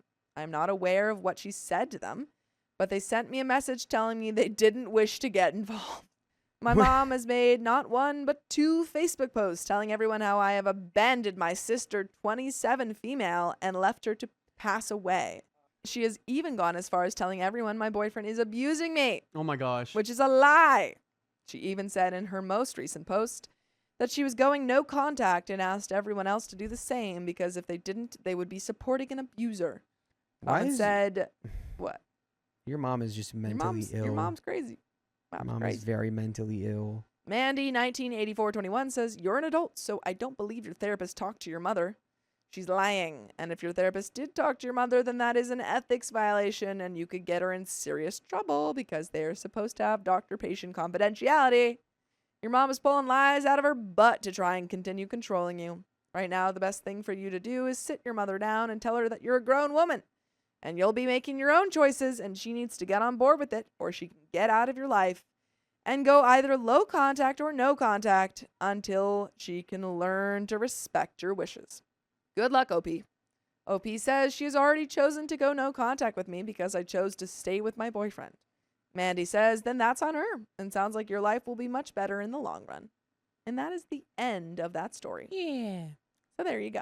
I think your life will be better in the long I think run. so. I think it'll probably be You a lot know? better. Sans your boyfriend ended up not being a cool guy, Mm-hmm. but it sounds like he's a cool guy. Nice. So as long as he's a cool guy, Then we're I all think good. everything's cool. Everything's fine. I want to press charges on my kid's aunt because she's trying to take advantage of me. You're under arrest. I'm a 38-year-old male, and right after I got out of the military, I met my wife. At the time, she was a nanny for a set of twins whose mother, Lydia, had undergone a double lung and kidney transplant right after they were born. Their father is a heavy drinker who always promises to visit but never shows up, or if he does, he's plastered. My wife started caring for the twins when they were 11 months old before and after school while she attended college. Wow. By the way, this comes from Admirable Duty 41, and if you want to submit your own stories, go to the r/OKStorytime subreddit. So, when I started dating my wife, she said, hey, we're a package deal. I didn't blink an eye and said, let's go. The twins were amazing and took to me like bees to honey. Ow. A is the boy twin. We'll call him Alan. Sure. And B is the girl twin. What should her name be? Betty. Alan and Betty. As time went on, we'd hang out with them and take them on outings. They were our flower girl and ring bearer at our wedding. How cute. Right after we got married, Lydia sat us down and said her body was rejecting her lungs and she didn't know how much time she had. Oh, wow. And again, Lydia is the mom. Yes. Got it. She had originally planned to have her sister, Sachelle, take the twins if something happened to her, but when Lydia told Sachelle about her body rejecting the lungs, Sachelle responded, okay, well, I'll take care of your money for you, but your kids need to go somewhere else. I'll take your money, but not your kids is crazy work. Yeah. When Lydia said she didn't have anywhere else for them to go, Sachelle suggested foster care. That's when Lydia knew. Crazy work. Yeah. Like, okay, I understand that some people just can't take care of kids or like aren't equipped for the task, but to be like, I'll take your money. Yeah, I don't care about your we'll take care kids. of the money, but yeah, no, that's pretty wild. That's when Lydia knew what she had to do. Later that day, after my wife put the twins to bed, Lydia asked if we would take and raise them if something happened to her. My wife said she needed to talk to me first. That night when I got home from work, my wife said, hey, we need to have a talk, and told me about Lydia's request. I immediately said, heck yeah. She asked if I was sure, and I said our whole relationship has been with them, and I can't imagine one more day without them. Over the next month, Lydia arranged for us to take custody. That's so sweet. I'm thinking, I see Ewing, and I'm thinking no. that Sachelle is gonna make trouble. Oh no. She's gonna be like, well, I'm next to kin, so I don't know. I feel like she's they're all gonna gonna try get and really rich. Yeah. They're all gonna start doing family TikToks and get really rich, and she's gonna be like, oh well, I'm their aunt. I can take care of the money for you. Yeah. We went to court, signed the paperwork, and officially became their guardians when the twins were 6. Over the following months, Lydia started to stabilize, and we hoped she'd pull through and watch them grow into adults. My wife and I began having biological kids of our own, but included the twins in every milestone. Although the twins still lived with Lydia, we made sure we were at every choir concert, wrestling match, track meet, scout troop, and volleyball competition. In September of last year, Lydia found out that she developed that had spread everywhere. Oh my goodness. That's so sad. Doctors said she'd be lucky to see Halloween. And this is September that she found out. Oh. We'd prepared for this. We knew it would happen eventually, just not when. Sachelle started coming around more. In early October, Lydia, Sachelle, and us sat down to discuss what would happen when she passed. Lydia decided that Sachelle would handle the financial side and put all her money in a trust for the kids, while we'd take care of the children. We asked about the process if the kids needed anything, and Sachelle said, oh, you just text me, and if it's a need I think is legitimate, I'll pay for it. Dude, I don't trust this at all. I don't trust that at all, because I'm sorry. if we look at it super objectively, if the roles were reversed and OP Sachelle, like, I could understand not trusting someone else. Sure, I'd be like, yeah, I want to make sure that my sister's money is being handled properly and that they're not going to abuse it. Yeah, like, you can't just ask for it for, like, oh, the kids need this when you're spending it on, like, your own things, you know? However, yeah. When your sister says, I don't want to take your kids, but I'll take your money, I don't trust her to give that money out fairly. No, also, yeah, because then if she doesn't want to take care of kids, how is she going to even know if it's a need that's legitimate? Yeah, what does she know about raising kids? Yeah. And also, she wanted to take care of the money before OP was even in the picture. She was saying, oh, send them into foster care. I don't even think she was planning Yeah. on giving that money to the kids. Oh yeah, probably not. So like, what's to say that she would do that now? Yeah, so that's exactly where this is going, and I don't like it. Mm-mm. This sounded off to us, but it's what Lydia wanted, and we'd figured we'd just pay for things ourselves if needed anyway. After that meeting, Lydia began declining aggressively. On or around December 3rd, Seychelle had a conversation with Betty about Lydia's jewelry, diamonds, rings, necklaces, asking where Lydia kept the valuable items. No. When Betty said that she wasn't sure and asked why, Seychelle said that she wanted to take them to a safety deposit box at a bank for safekeeping to give to the twins later. Seychelle then told Betty that the doctor had increased Lydia's medication, so she'd be passing away in the next day or two. Is she telling the Oh. truth? I don't know, but she's literally telling a child this. I don't know if she's telling the truth. I would not believe her. I feel like she's like lying so that Betty tells her where the jewelry is. Yeah. Upon investigation, there was no medication increase by any doctor. Later that day, I went to check on Lydia and the twins. When I walked into the house, I saw Seychelle putting jewelry into her bag. I asked what she was doing, and she said that she was taking the jewelry to put into a safety deposit box for the kids' safety. I asked which bank she was taking it to, but she ignored the question. I then asked if Lydia knew that she was taking the jewelry, and Seychelle stated, well, the mom doesn't know what's going on, so it's not her decision. I told her she's not gone or unconscious, and she does have a say. I went to ask Lydia about it, but she was asleep from morphine that had been given to her earlier by either Seychelle or Lydia's father. I asked what else had been taken from the house without Lydia's knowledge. Seychelle said that she was the executor of the will and in charge of everything anyway. I explained that nothing should be taken without Lydia's or the kids' consent. It was at this point that the hospice company noticed an increase in the morphine administered by Seychelle or Lydia's father. Adult Protective Services was called to investigate. Adult Protective Services instructed them to allow access to anyone Lydia wanted to see, including friends, family, nurses, and attorneys. Once Lydia evened out from the over-medication, she asked, what's going on? Nobody is telling me anything. Betty told her everything that had been happening. Lydia called Seychelle, who said that she'd do whatever Lydia wanted, that it was all Lydia's money, including investments and bank accounts, to be put in the trust for the kids. That's when Lydia called her attorney back and said that she wanted to change the will to list me as sole executor and my wife and me as trustees of the trust for the twins. Well, it's clear. That's I mean, great. she's like maybe bodily not able to do a lot, but like mentally, it seems like she's still fine.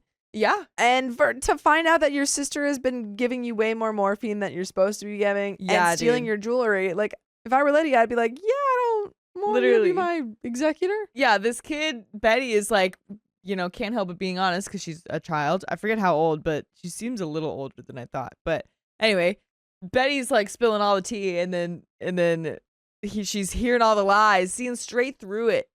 Seychelle can't get away with this one. Mm-mm. In the early hours of January 5th, Lydia called the twins into her room and said happy birthday and one last goodbye. She got to see them turn 15. Oh, so they 15. wow. Yeah, they're Wow. So they Yeah. were 6, I think. Am I like crazy? at the beginning of this story. When she first got sick and when OP first got custody, or not custody, but like guardianship, I think. I don't know if I think it was 6 when OP met the kids. Like when maybe. OP Okay. met his wife. Yeah. Yeah, I think that's what it is. Wow. But yeah, wow. And I mean also too, I mean the doctor said like she'd be lucky if she saw it Halloween and it's January now. Yeah. So Wow. she's hanging in there, but it was a tough rest of the day. As the days led up to the funeral, we heard rumors from family members that Seychelle was planning something. The day of the funeral, Seychelle attempted to block the twins and us from attending. I spoke to the funeral director, who told her that that wasn't going to happen. She sat in the back and sulked while the twins and us grieved for their mom. After the funeral, I was appointed sole executor of Lydia's will and estate. I asked the judge what could be done if Seychelle wouldn't return the items, and he said that he could help with the court order. Since Lydia's passing, we've reached out to Seychelle to get all items taken from the house without consent returned. This includes the jewelry, vehicle titles, keys to Lydia's residence, copies of the children's social security cards and birth Ooh. certificates, and $180,000 that was in Ooh. Lydia's bank accounts that Seychelle transferred to her own Ooh, account. Yeah, get all of that back. Oh my gosh, why would she even, like, I get the money and stuff, but why would she take the birth certificates? Like, is she Yeah. planning, like, identity because- fraud too? Probably she can be like, if anyone says like, oh, that's for the Ugh. kids, she can be like, Yeah. well, I have their social securities. Yeah. I can Oh transfer it my over. gosh. Yeah, That she's is got proof that she so has, crazy. can access this stuff. Yikes, dude. Seychelle has admitted to having the jewelry to Lydia's attorney, but says that she just doesn't want to give it back. I filed a theft Okay. report, and it's waiting on the DA to decide if they'll press charges. There are some comments, but before we hear those, I would love to hear yours. Dude, I mean, I feel like you guys are going ahead as well as you could be. Yeah. Because she's actively just trying to steal everything from her, like, deceased sister. Yeah, literally, the attorneys are like, hey, can you, like, give back the money that you took And she without says- consent? She's like, don't She goes, really feel yes, like I it." did take it. Yeah. And I'm going to keep it. But yeah, I want it, though. I took it So- because I want it. I don't Yeah. know if you consider that. Right, like, Yeah. I thought that was, like, that would hold up in court, right? Yeah. Like, And they're really- like, man, why did you take the money? I wanted Yeah, it. like, Your Honor, I just, like, Your it's Honor, pretty. I robbed the bank because I wanted to. I don't see what the problem is. Your Honor, I plead not guilty. But there are some comments. Comment number 1 says, not the a-hole, and thank you for fighting for these children. Yes. I hope everything works out in these children's favor. I was wondering, though, is Seychelle not going to face any charges for increasing the mother's dosage to take her possessions without permission? Did APS not consider this a criminal act? Will the judge who ordered the return of the items and money consider this an arrestable offense? How long does she have until there is a warrant? I'll be keeping an eye out for an update. Wishing you and the children the strength to be able to grieve safely. Sorry if these are too many questions. Obviously, please don't answer if you don't want to. Have a wonderful day with your family. It's commenter. An OP response, APS dropped the case when the mom passed, which blew my mind. T, who I'm guessing is some sort of attorney in the situation, said, oh, we only filed charges if she was still doing it. I'm working on it, but the lawyer that Seychelle has was the old district attorney, and the DA's office said that they trust him to convince her to give it back eventually. That's crazy. And you would be doing the right thing if you went to your favorite podcast app and search OK Storytime. Just go to Spotify, iHeartRadio, Apple Podcasts, whatever you want. And you're going to find full episodes with more stories just like this one. Comment number 2 says, not the a-hole. Sounds to me that pursuing a legal remedy is your only viable option. Seychelle sounds like a piece of work that can only be trusted to put her own interests before anyone else's. Nope, he responds, that's if the DA will press charges. Comment number 3 says, not the a-hole. Unfortunately, Lydia, rest in peace, should have had the trust administered by a neutral third party, including access to valuables in a safe deposit box, itemized and listed in the trust. The important part is you have been and are family to these children. Just make sure to do things without malice through your attorney. $180K is no small amount of money. You have to follow through legally. OP says, yes, I wish the mom would have listed items specifically, and when she passed, had all her accounts be listed as paid on passing to the trust. But that's what the aunt was supposed to do. And that's it. That's all we got. No. Oh my gosh, we don't have an update. Oh, man. That's All right. insane. Well, good luck, OP. Good luck, OP. I mean, props to you for really taking care of these kids that, I mean, like, it really feels like OP yeah. started dating his partner, Mm-hmm. was told that the kids were, like, part of the deal, Yeah. and then was like, yeah, totally on board, and then was told, like, okay, we're literally going to become guardians to these kids. Yeah. And he was like, yeah, let's do it. Easy. And then was told that the mother was passing away, so they'd have to, like, literally adopt these kids. Yeah. Yeah.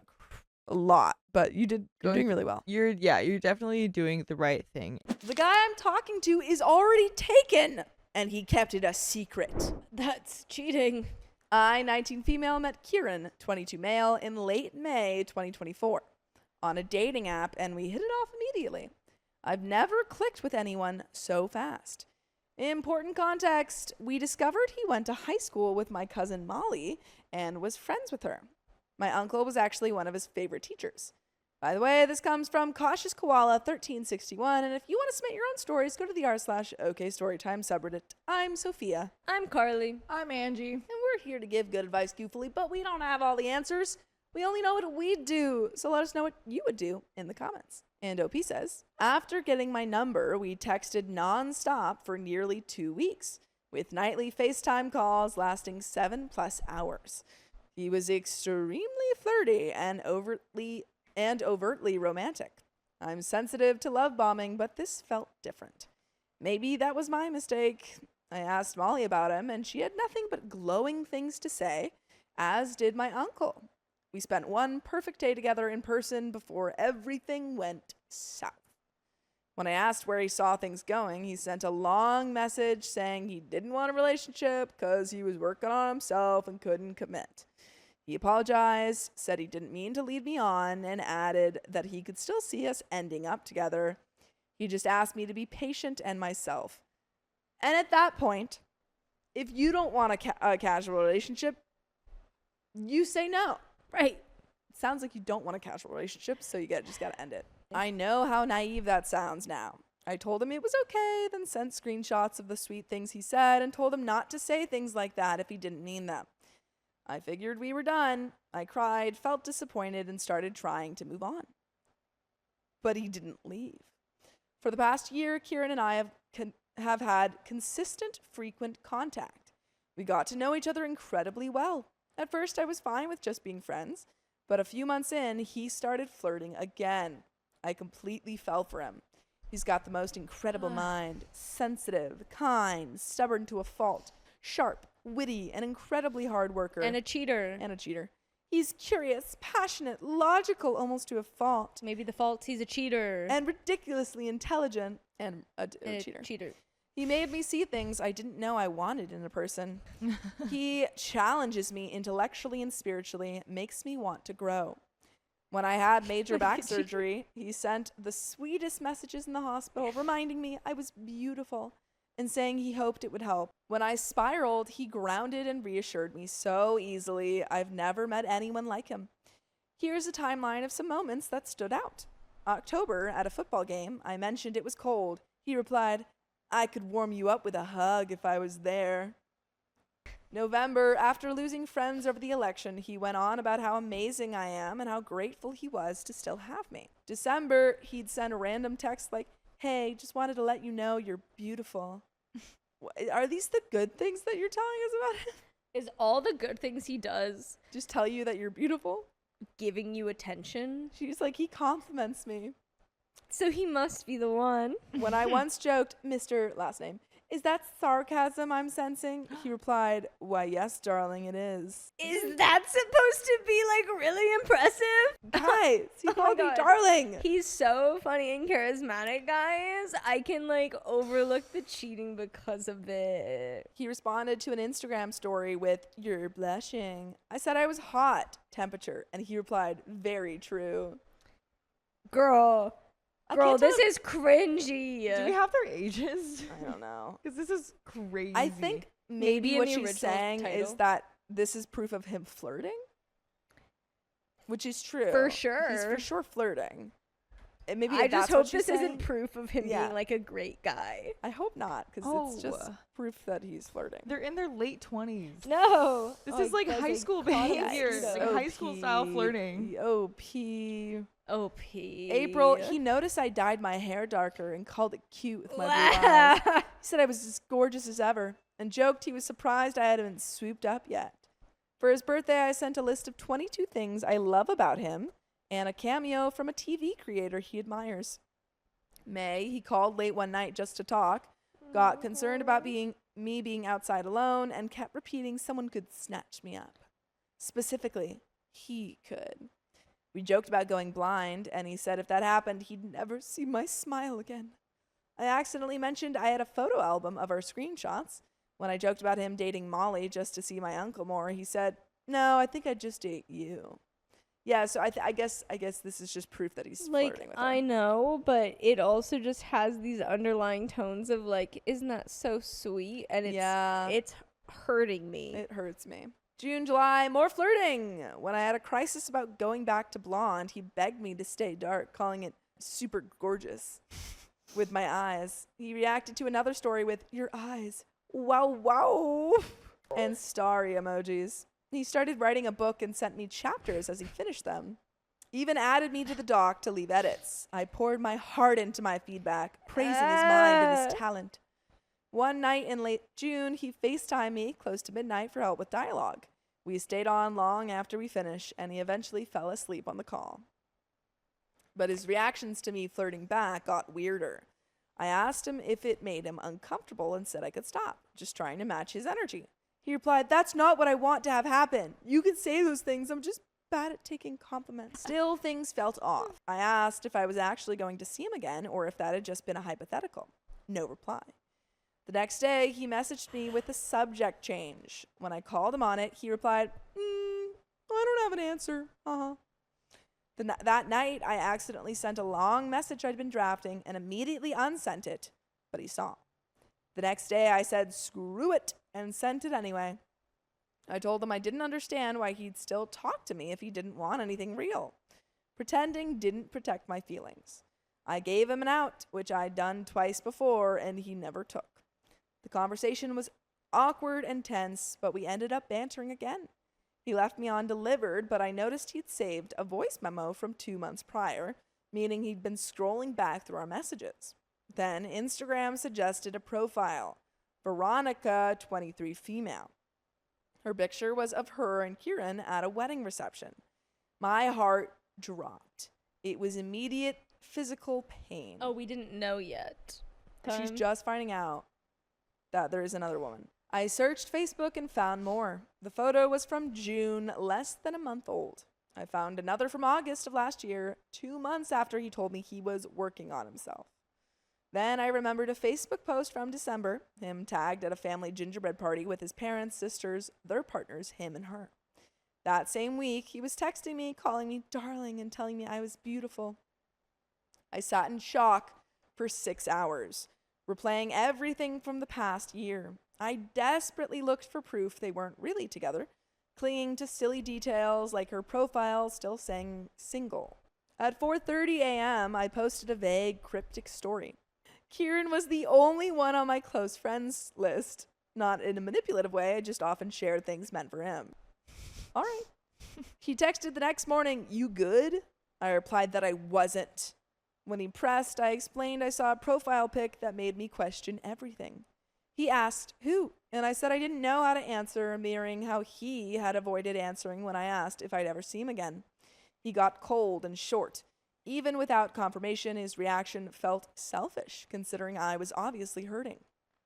A few days later, I reached out asking for help with the theater scene. He called, helped, then we got into a deep debate about Shakespeare's relevance.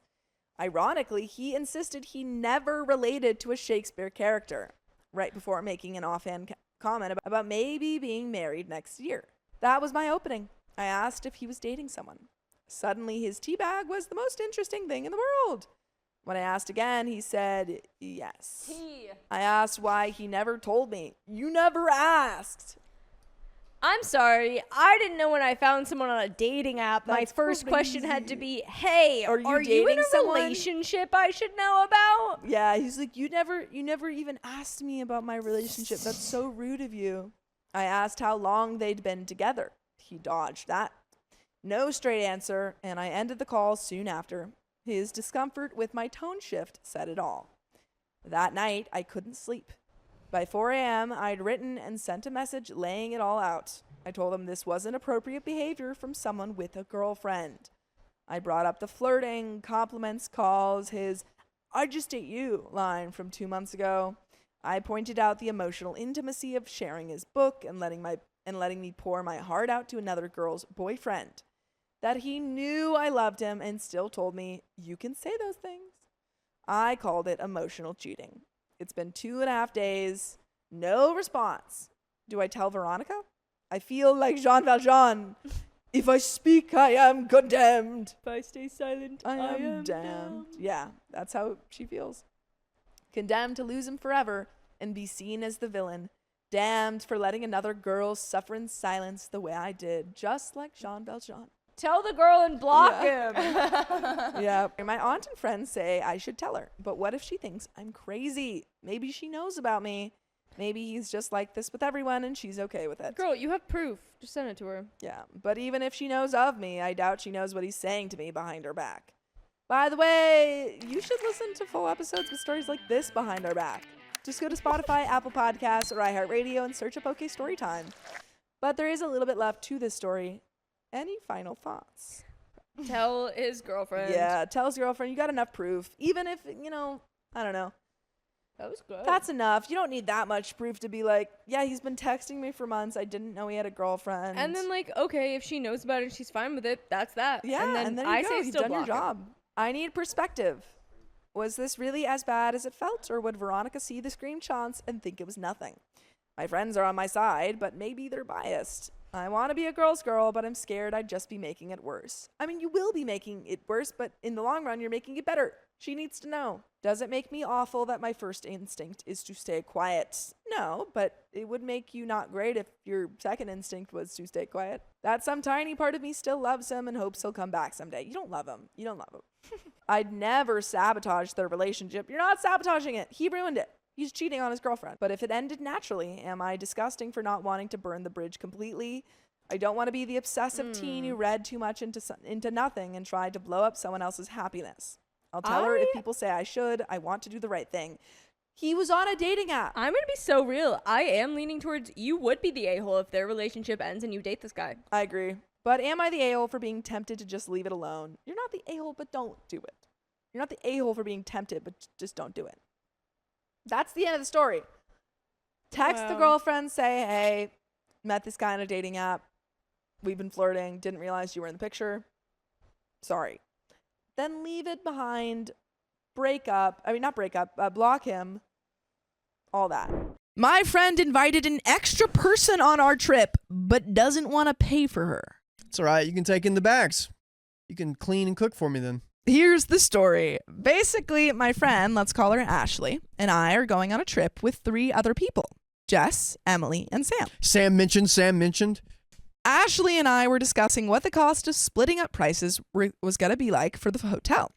I booked our hotel, and since there's 5 of us going, I told her it's going to be split up into 5. By the way, this comes from Just Individuals 3749, and if you want to submit your own stories, go to the r/OK Storytime subreddit. So, Ashley says she's paying for her friend Jess and wants it to be split up into 4 because even though Jess is going, Ashley is the one paying for both and her friend isn't paying her back for it. So there are 5 people going, but Ashley's like, I'm paying for Jess, so I only want it split 4 ways. No. You have to pay 2 of the things if you're paying for Jess, Ashley. So let's just say this trip's like $2,500. Yeah. To go on for a week. Yeah. Because the last story we read about this was like around $2,500. Sure. So $2,500 divided by 5 people, $500. $500. Okay. 25 divided by 4, $625. Yeah. So is this person that we've all never met worth $125 each? Yeah. If not, we're splitting it 5 ways and you're paying $1,000. You're paying $1,000. That's tough. If you want to pay for her, sure. But you're paying the whole thing. I personally don't think that's fair to me, Emily, or Sam. Ashley is choosing to pay for her friend's hotel part. The way I see it, splitting it into 4 only benefits Ashley and Jess. Jess because she doesn't have to pay a penny. Yeah. The thing is, Ashley is not paying for Jess. Jess is just not paying. That's the problem. My brother's actually going through Yeah. this exact same scenario with Yeah. a couple. Because the couple's like, we're a couple, we're I going to hate split that. it 4 ways. I hate that. I'm like, no, you're 2 people. You didn't conjoin. Yeah, I was like, my solution to this is like, okay, if we want to split it evenly, so what we're going to do is we're going to find the square footage of the hotel room. Yeah. We're going to be like, okay, this is your section, and then we're going to split it up by like cost per square foot. Exactly. Not me, Emily, or Sam, because we'd be paying more than we should just because Ashley is paying for 2. But she's combining 2 into 1 because it's just her paying.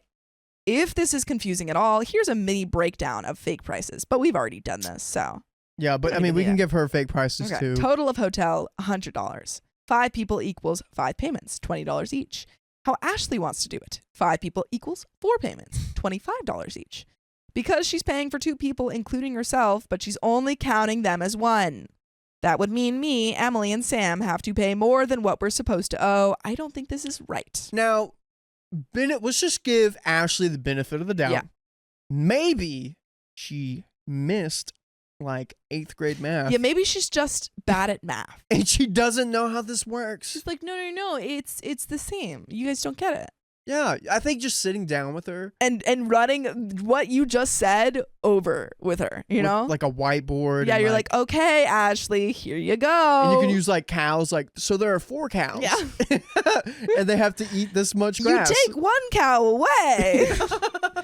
The way she wants to do it, it makes it to where Sam, Emily, and I are also paying for Jess's part, not just Ashley.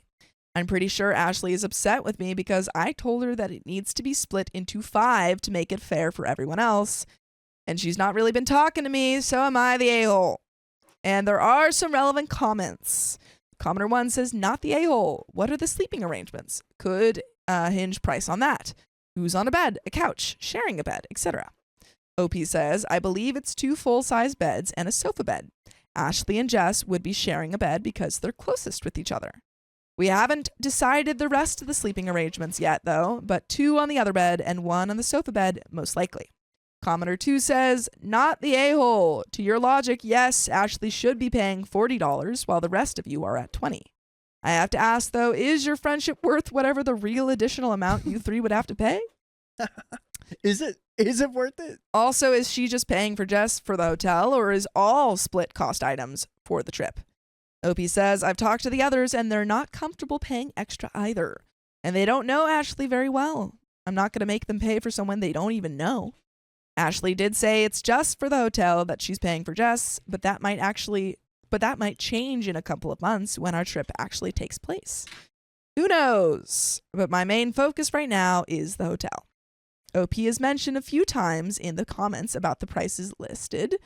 OP says, I don't know how many times I have to say this, but I said in the post that the prices I used in the post were fake prices. The hotel price was so much more expensive than the fake prices I used. It's not just $5. I thought that was obvious, OP. Yeah, I'm my sorry. example's better. No one is comfortable paying the extra because Emily and Sam hardly know Jess. And we've all got our own stuff to pay for during this trip. This trip is expensive. It's not that I'm not willing to keep the peace. It's that I'm not willing to be scammed. I think if you added 2 zeros to her fake prices, Yeah. it's... Yeah, I agree. Yeah. But there's an update. First of all, I want to thank everyone who responded and for the tips. I made the post to make sure I was thinking correctly, even though I truly couldn't make sense into what Ashley wanted to do. But I mainly posted it because my friend wasn't talking to me, so I thought I might have been the a-hole. Putting out there that everyone going on the trip are young adults ranging from 18 to 22. Makes sense. Ashley and I are 21. I noticed a lot of people misunderstood my post. So I'm going to clarify a few things. Jess was going on this trip, whether Ashley pays for her or if she pays for herself. She was always going to come and is an original member of the group that's going. I had just gotten the news that Ashley is deciding to pay for her share of the hotel. But Jess isn't paying Ashley back. So I think Ashley got confused because since there's only 4 people paying, she thought the bill should be split up into 4. She just is dumb. It's okay. I knew it! She's just silly. I knew it! She missed 8th grade math. But that's not how the bill should be split up. It should be split up by however many people are staying, not paying. Because Ashley is choosing to pay for Jess. She doesn't have to do that. The prices I used in my post were fake prices to make it simpler to explain. The actual cost of the hotel was way more than the examples I used. Get it. Something I forgot to mention is that Ashley and I have never had an issue splitting up bills before, so I thought this was extra weird of her to try and pull. We just never had this problem before. Also, a lot of you were saying this will be a continuous problem during the trip, like for food or anything else. But whenever we've been on trips before and ordering food or whatever, usually we order separate, so that shouldn't be a problem during the trip. Another thing I didn't mention in the original post was that the hotel room states it sleeps 6 people. There's 2 full-size beds. There's two full-size beds and a sofa bed. I don't know if this is really that important, but a lot of people were asking. Jess and Ashley would be sharing a bed, and most likely me and Emily will share a bed because Sam made it very clear that she wants the sofa bed, lol. But I do not think it should be split up by beds or sleeping arrangements because we're all sharing the same space. Also, something I didn't mention was Ashley said she was only paying for Jess's hotel part and that anything else was coming out of Jess's pocket. She's not paying for Jess's hotel part. She's paying for her own. Now for the actual update. I've talked to both Emily and Sam about it, and both agree it should be split 5 ways, and if one person wants to pay for another person, then they have to pay double. Neither of them are comfortable paying the extra because they don't know Jess very well, if at all. I also tried to explain to Ashley with examples like, if I'm paying for Sam and Emily, then it would be split up into 2, and you're paying more for just 2 people than I am for 3. And then explained to her that it just wouldn't be fair if I did that to her. I also emphasized that the way she wanted to do it makes it to where everyone is paying Jess's share, not just her. I was not going to back down until she got it. By the way, you guys should get that you can listen to full episodes of stories just like this. Just go to Spotify, Apple Podcasts, or iHeartRadio and search up OK Storytime. Now I think her play was to act dumb so she could save money. Yeah, she's like, what do you mean? I should only pay $500. And that's for everyone. Yay! No, Ashley, that's not how life works, or money, or hotels. Oh, man. Just thinking about like other scenarios in her life where that might come up again. She could get scammed. She can get scammed a She lot. could be the one of the bad end of the stick. And she finally says that makes sense now, and she apologized. Whoa, she gets it, guys. She gets it. And I mean, I'm happy she finally understands how it's not fair to do it her way, but I'm still annoyed that I had to Uno reverse card her and use her logic against her to make her understand. It should have made sense from the very beginning, but it's whatever. I'm hoping this whole situation won't make this trip any awkward, but it's 2 months away, so hopefully everything will pass and we'll have a blast. If anything else crazy happens, I'll be sure to update you guys. Thanks for all the replies. And comment 1 says, splitting 4 ways means everyone's paying for the 5th person. Math really isn't that hard. Reply, but then Ashley doesn't get to claim she's the one paying for Jess. Reply, that's all I could think while reading this. OP should have just stated it's exactly like that. No, we're not splitting it 4 ways because then you're not paying for Jess. We are. And you are the only one who wants to pay for her, so you pay for her portion, which is split 5 ways. And comment 2 says the math was not mathing. Ain't that the truth? But folks, that's the end of that story. And Ashley finally learned how to do math. Yay. Woo! Yay. The whole goal here. My wife wanted to be a traditional wife, so I told her to start acting like one. Ooh, I don't know where this is going. I'm 35 and my wife is 40. We've been together for 15 years. The last couple of years, she really fell down the trad wife black hole, and it's driving me crazy. At first, it started off with her saying that she doesn't want to work anymore, and lately it has escalated to saying that men who make their wives work are harmful. Oh what? my goodness. Yikes. That's not true. By the way, this comes from Throwaway No Trad, and if you want to submit your own stories, go to the r/showcase_storytime subreddit. So, we both have well-paid jobs. I'm a self-employed builder with a team and earn around 100k pounds a year. She works in management for the NHS and earns around 50k pounds a year. We both work, I guess I should say worked for her, really hard and have no kids. And 3 years ago, managed to pay our mortgage off and lived in a nice enough area where I would have happily stayed forever. She, however, suddenly wanted a massive house that we didn't need. I should have seen what was coming. She was looking at a 700k pound houses, which would require a mortgage of 500k after we sold our house. I gave in and we bought a house. She then wanted a new car, which again I caved to, and she got a car that is worth more than she earns a year. She then decided that she didn't want to work anymore. She said that her job was crap, and I said, take a lower paid one then, that you'll enjoy more. She said no. She just doesn't want to work, full stop. She also doesn't want to give up anything that she has. Over the past couple of years, it has been obvious that she is trying to lose her job without leaving, despite me saying that I cannot afford the house and car and holidays on my own. She started bringing this trad wife crap up, but said that she'd want to hire a cleaner as the house is too big for her to clean alone.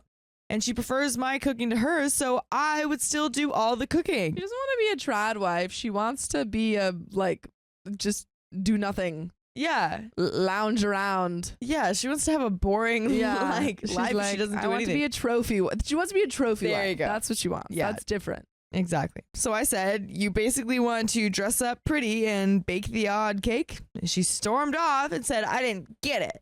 She again brought it up yesterday, and I said, fine, she can do it, but she's got to get up before me and make sure that my breakfast is ready, like in the videos that she watches. Yeah, honestly, she's got to be dressed in a schmexy version of a 50s housewife, like in the videos she watches, from the moment I open my eyes to the moment I close them. Well, that's a bit much, but Well, I do. it's sounds like a bad, petty but thing. I do think that OP is like, okay, fine. If you want to Yeah. do that, then yeah, do it this way. Sure, go ahead. Oh, is that exactly what you want? Yeah. Okay. Yeah, if you're getting inspo from these videos, Yeah. then go ahead. I think he's calling her bluff. Yeah. The house must be spotless at all times, like in the videos she watches. I want huge packed lunches for work, like in the videos she watches. I want to come home and have beautiful pies and cakes ready for pudding, like in the videos she watches. I want a bath run for when I get in and then come down to a proper meal every night. Say it with me, like the videos she watches. I want this. That sounds nice. I want a bath drawn for me. Right? I then want a foot rub while I eat the cakes and pies that she makes. I also want spicy sleep on demand, how I want it, when I want it. And she, Dude, what videos is she watching? yeah, man? I don't know. These are pretty Those are wild. really specific. And she called me harmful, a user, etc., and stormed out to her equally delusional sister's house. Don't get me started on her. I'll be honest, I'm ready for a divorce if this carries on. So am I the a-hole? We do have some comments, but I would love to hear your comments first. I think you were perhaps heavy-handed yeah. in your comeback, but I don't think you're the a-hole. I think your wife is very, I don't know. It seems like you guys had an idea of what your life would be together, and she's now wanting to change it up because she doesn't work at all. She doesn't want to work at all. Yeah. And you're just like, okay, if this is what you want, this is what that life looks like. Right. We can't afford that life. Yeah. So Yeah, and the fact that like she's calling him sexist Yeah, is like it's really very funny because funny. it's like, well, what did you like expect? yeah, you expected the living style where you did nothing and yeah. cook sometimes And he has to do don't everything? work would be the equal rights one. Yeah, it's like you gotta contribute to your own life somehow. Yeah.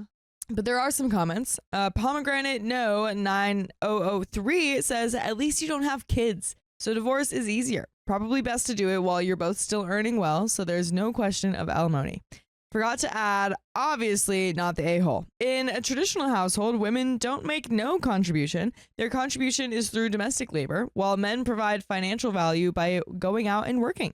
Her contribution would already be far below average, given that the bulk of the traditional wife's time is spent on children. She wants to make no contribution and is disguising it as trad wife. Casual J says, get the divorce, mate. It'll be cheaper and less stressful than dealing with a crazy wife every minute of the day and night. It's not about the trad wife lifestyle. She simply doesn't want to work. She merely wants to sit on her backside, enjoy the things that she has badgered you into paying for, and doing nothing. There is a lot of this kind of crazy going around. It won't get any better either. What will it be next? Vacations on the French Riviera? A bigger, nicer, more expensive car? The list goes on and on. OP says, I am leaning this way. I think a divorce is more likely than anything else at this moment in time. Luckily, she's afraid of flying, so I've managed to avoid the expensive holidays apart from the odd Eurostar trip to Paris. She makes me feel like a 10-pound millionaire, though trying to be something that we aren't. I know that we're better off than most, but we don't earn footballers' money, which is what I think she aspires to. Jedi Fed says, you were crazy to agree to the $700K house. You'll be okay, but it makes things so much tougher. If she wanted that, why not save up with the old house and then work up to the new one and both of you work together? OP said, that's what I suggested. With my job, we could have bought a cheap house, done it up and made some money, and then moved upwards slowly and stayed debt free. I have modified our house a bit and it's probably worth $800K now, but it's still not a nice feeling having such a big mortgage and knowing that she wants me to cover it alone. Annika Desi says, dude, divorce her if she doesn't act normal. You sound like such a catch. Like, I don't like rushing with divorce, maybe marriage counseling first, but you have no kids, so you can easily split without drama. Be assertive, say no, say what you expect, and that you want to split if she doesn't go back to how she was. Say that she has X amount of time. Up to you. 1 month, 2 month. I don't know if an ultimatum is like the Yeah. I don't think that's ever the way to go. I So think it's don't just do that. saying to her, like, hey, I feel like we are no longer partners. You have put a lot of reliance on me kind of taking up all of the slack of this like new dream life that you want that we've never spoken about. I would like to go to counseling to see if we can get back on the same page because right now we're just not. Exactly. Like, I think there's probably a way to get out of this without just straight up divorcing right away. Because I think so. That is what everyone like jumps to. I mean, But we've been together for definitely- 15 years. Yeah, that's a long time. That's definitely, you can have a conversation at that time. Opie says, haha, I don't know about a catch. I've asked for couples counseling numerous times. She's not interested. Taxi Lady 69 says, now is the time to say couples counseling or divorce. Your choice, honey. So the overall judgment is that OP is not the a-hole, and we do have an update. Shall we just roll right into it? Roll into it. So an update. I'd like to answer a few questions from my first post before an update. No, my requests were not serious, and I can't believe how many people thought that they were. It was me trying to prove a point of how ridiculous she is being. Like I said in the comments, I don't want a maid or a slave, I want a partner. Before my wife got on this train, she was very ambitious, career-driven person who wanted to climb to the top. She was never really on social media until the pandemic. The trad wife thing started a couple of years ago. A lot of people suggested couples counseling. I've asked many times and always get the same response, which is, I don't need counseling. There's nothing wrong with me. So now on to the update. Oy. We spoke Saturday morning and I told her that I can't go on like this. I said to her bluntly that the trad wife thing is never happening and she either accepts it and we go to couples counseling or we split up. I'm not dancing around her BS. So she chose to split up. What? Wow. I asked her if she even really wanted to be a trad wife or if she's just trying to force me away, like she's trying to force her job to sack her because she doesn't have the balls to quit herself. She said yes, she does. And there's plenty of dating sites that cater to this dynamic. I told her that I'd seen them and they are more sugar daddy dynamics. And without being horrible, she's too old for that. Now this set her off. She said that I'm wrong and that I'm the one who can't support my wife. So I'm the bad one in the marriage and a real man would be able to give her the life that she wants. She was shouting and screaming this at the top of her lungs. It's about the only time that I've been glad to be in our new house so the neighbors didn't hear. By the way, you can always hear us on Spotify, iHeartRadio, Apple Podcasts, whatever your favorite podcast app is, because we've got full episodes with more stories just like this one. Just search OK Storytime. Just open your ears. Open your ears. You can hear us all the time. Loud everywhere. and clear. Loud and clear. And there is a little bit more to the story, but oh my gosh. So she chose divorce. Dang. That's crazy. I mean, she's somehow gotten like pulled into this trad wife. It's like when you get red pilled, except she's been trad wifed. Exactly. Ah, yikes. Yikes. It's totally fine for couples to want to have this type of dynamic. Even it's totally fine if the wife literally wants to do nothing. Like she's not even a stay-at-home wife or a stay-at-home mom or anything. She just literally just lounges and is a, trophy wife or whatever.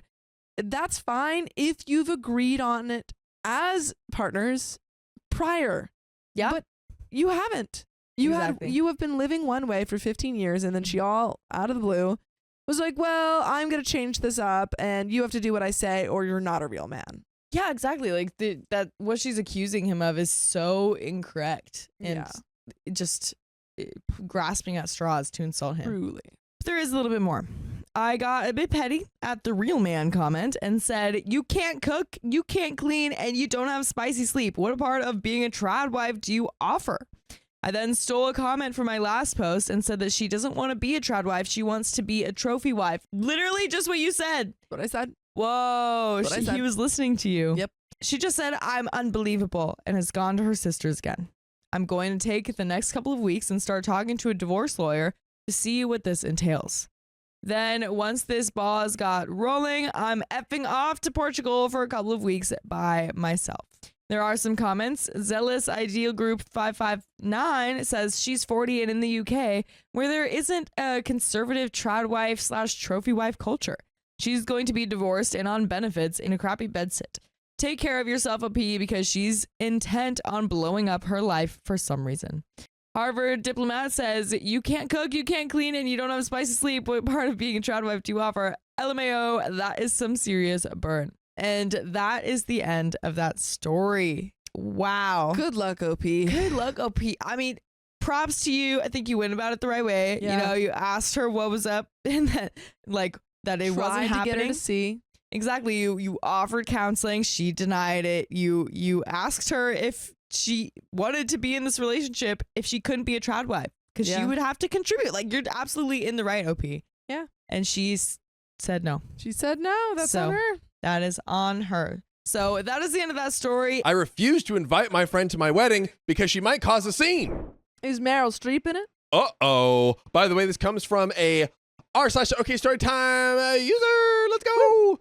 So a little backstory here. I, 29 female, have been friends with Paula, 31 female, not her real name, since we met in school when I was 7. She was a new girl and I was an outsider at school, but we clicked immediately. A match made in heaven. The first day I even went with her and her mom to her home to hang out there. By the way, this comes from Live Hovercraft 6792, and if you want to submit your own stories, go to the r/OK Storytime subreddit. We were very close and stayed best friends for a very long time. She moved an hour away when I was around 16, and I still went to see her often. I was always the one that kept our contact going. I have ADHD, so sometimes we would go a few months without contact. Every time I texted her after a while, she would make a comment about how long it was. I always felt a bit guilty, but also realized that she could have sent a message as well. See, the two-way Goes street. both ways. Come on now. She started copying my looks. I was an alternative girl with black hair, and within 3 days of me dyeing my hair black, she did as well. She started to listen to the same music as me. When she was with other people for longer periods, she would copy them. She would also lie about where she was going. I got a call from her mom that she got into an accident and that she was not going to make it to me, to see her, I guess. I was not aware she would be coming over, and my mom picked up and spoiled the secret that she was going to meet up with my neighbor. We got into a fight about this because I didn't tell my mom that she had to lie about this, even though I did not know she had planned to go see him. Then she became pregnant. Oh, whoa. That's not good for this situation. In other situations, great. Great. Maybe But she hey, wanted it. everyone else thought it was an accident that she became pregnant, but it was not. Whoa. Plot twist. This is, where is the story going? She had her baby, a daughter, and I became a godmother to that girl. The years that followed are to me a bit strange because nothing strange has happened so far. No, just the years that followed. She broke up with the father and started dating a few other people. She then became pregnant again, Oh, my. running it back. Before the baby was born, she broke up with the father and tricked him into not signing his recognition as a father. This was because the father of her daughter wanted custody rights, or at least to see her. So it seems like she kind of tricked him out of his custody rights. The new father doesn't have any grounds to stand on now and cannot see his son. Morally, I think this is wrong, and I told her so. I haven't had the best relationships myself, and some of them were even very harmful. 3 years ago, I decided that it was time for me to stand up for myself and decided how I wanted to live my own life. She asked me a few times if it wasn't time for me to get pregnant so her children could be friends with mine. How old are they? Well, baby number one, I think came at 16. Yeah, but do we have ages for OP? Oh, yeah. So OP's 29 now. Okay. Like present day. Oh, and Paula's 31 female. She asked me a few times if it wasn't time for me to get pregnant so her children could be friends with mine. I would have liked that, but I didn't want children with my ex for multiple reasons. In between, there happened a lot to me, but this is not for this story. My ex and I broke up, and first it was kind of messy, but he understood why we needed to break up after about 2 weeks. I was living my life for him and not myself. I started hanging out with friends more, and one of my friends told me that she knew a good man that has the same humor and hobbies as I do, and she thought that we could be a good match. I started talking to him 2 weeks after I broke up with my ex, and things were going great and amazing. He, 30 male, is an amazing person and is very sweet. Did I mention he's amazing? I told him about the fact that I just broke up with my ex and that I needed time to get to know him before going into a relationship with him. Respectful. Smart. Like it. This is good. This Good is stuff. okay storytime fam Yeah. energy right Don't here. rush into relationships you're not ready for. We don't need to do that.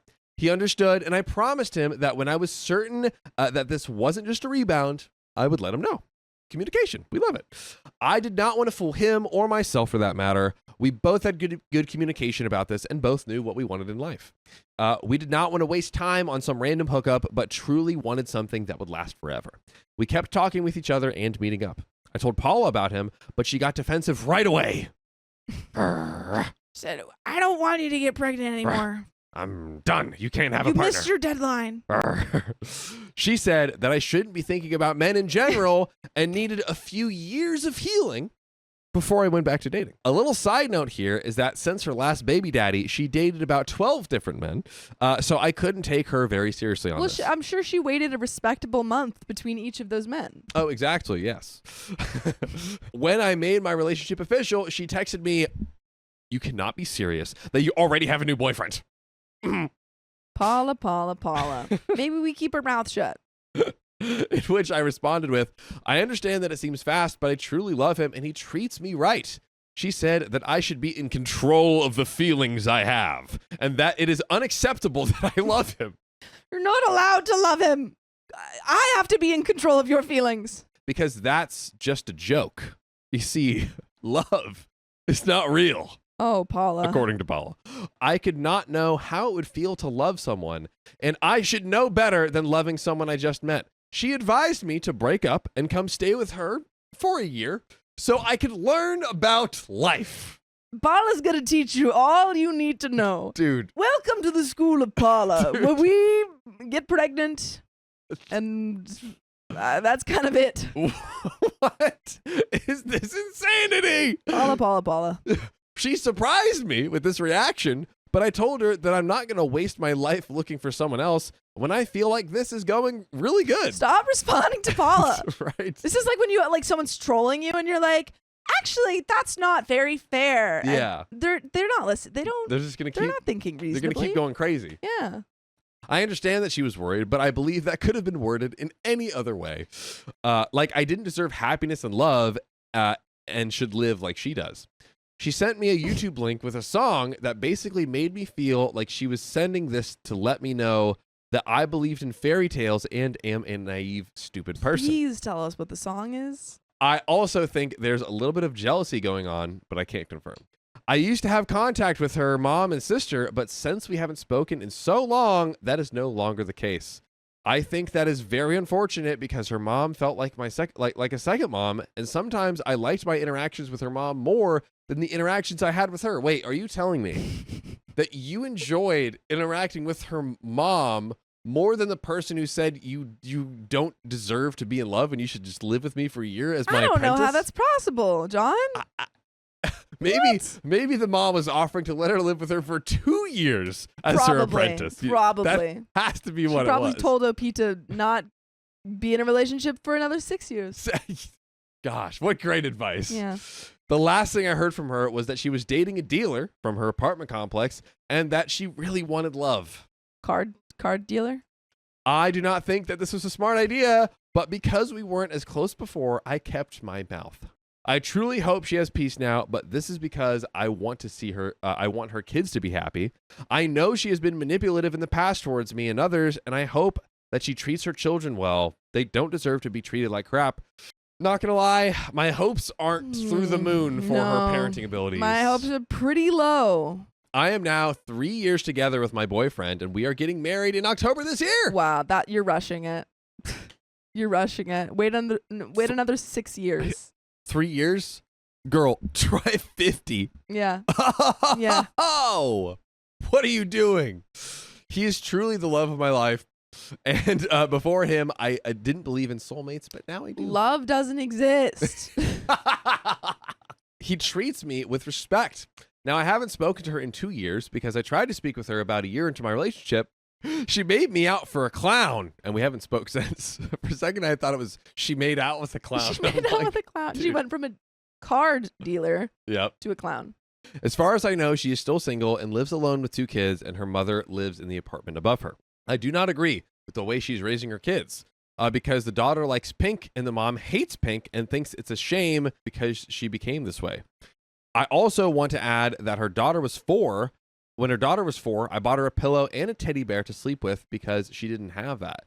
She lives in a 2-bedroom apartment with her 2 kids and a dog that she has no control over. When I visited, she would hit the dog very hard in the head when the dog would not listen or stand in her way. I would call animal control or something. Yeah, definitely, or like yeah. a rescue or Yeah. Jeez. I told her that I did not like the way she treated the dog because I am an animal lover and think that she should treat our pets in a more respectful way. My goodness. That is correct. No statement has been more correct in the history of the space-time continuum. But another correct statement is that you can listen to episodes with full stories just like this on Spotify, Apple, wherever you listen to your podcast. 2,000 episodes of stories where you can learn, laugh, love, and maybe make a new friend So true. in our amazing community. So true. Just search Showcase Storytime. But ladies and gentlemen, the story is almost over. I do think that OP is still around Paula because she's worried about the kids and the dog. That's what it seems like. Because it seems like Paula sucks, but OP is still connected to the family. Well, she hasn't spoken with her at this point in 2 years directly. Yeah, okay, yeah. It seems. But maybe it does seem like maybe she's in the periphery. Yeah. With for the kids and the dog and everything. Mm. But yeah, Paula's kind of not the best. Agreed. I think we can all agree on that. Her sister is following me on Instagram, and I met with her a few weeks ago. I saw her at an event that I was attending as well. We spoke, and she told me that Paula was angry that she hasn't heard anything from me and is not invited to my wedding. I do not want her at my wedding because I feel like she would make a scene. If you all remember the title of the story. I didn't remember the title of this story. Yes. I love that it happened. It's going to happen right at the end. Dude, it's like when they say the movie name in the movie at the end. And then you're like, no way, they just said the name of the movie. Stop.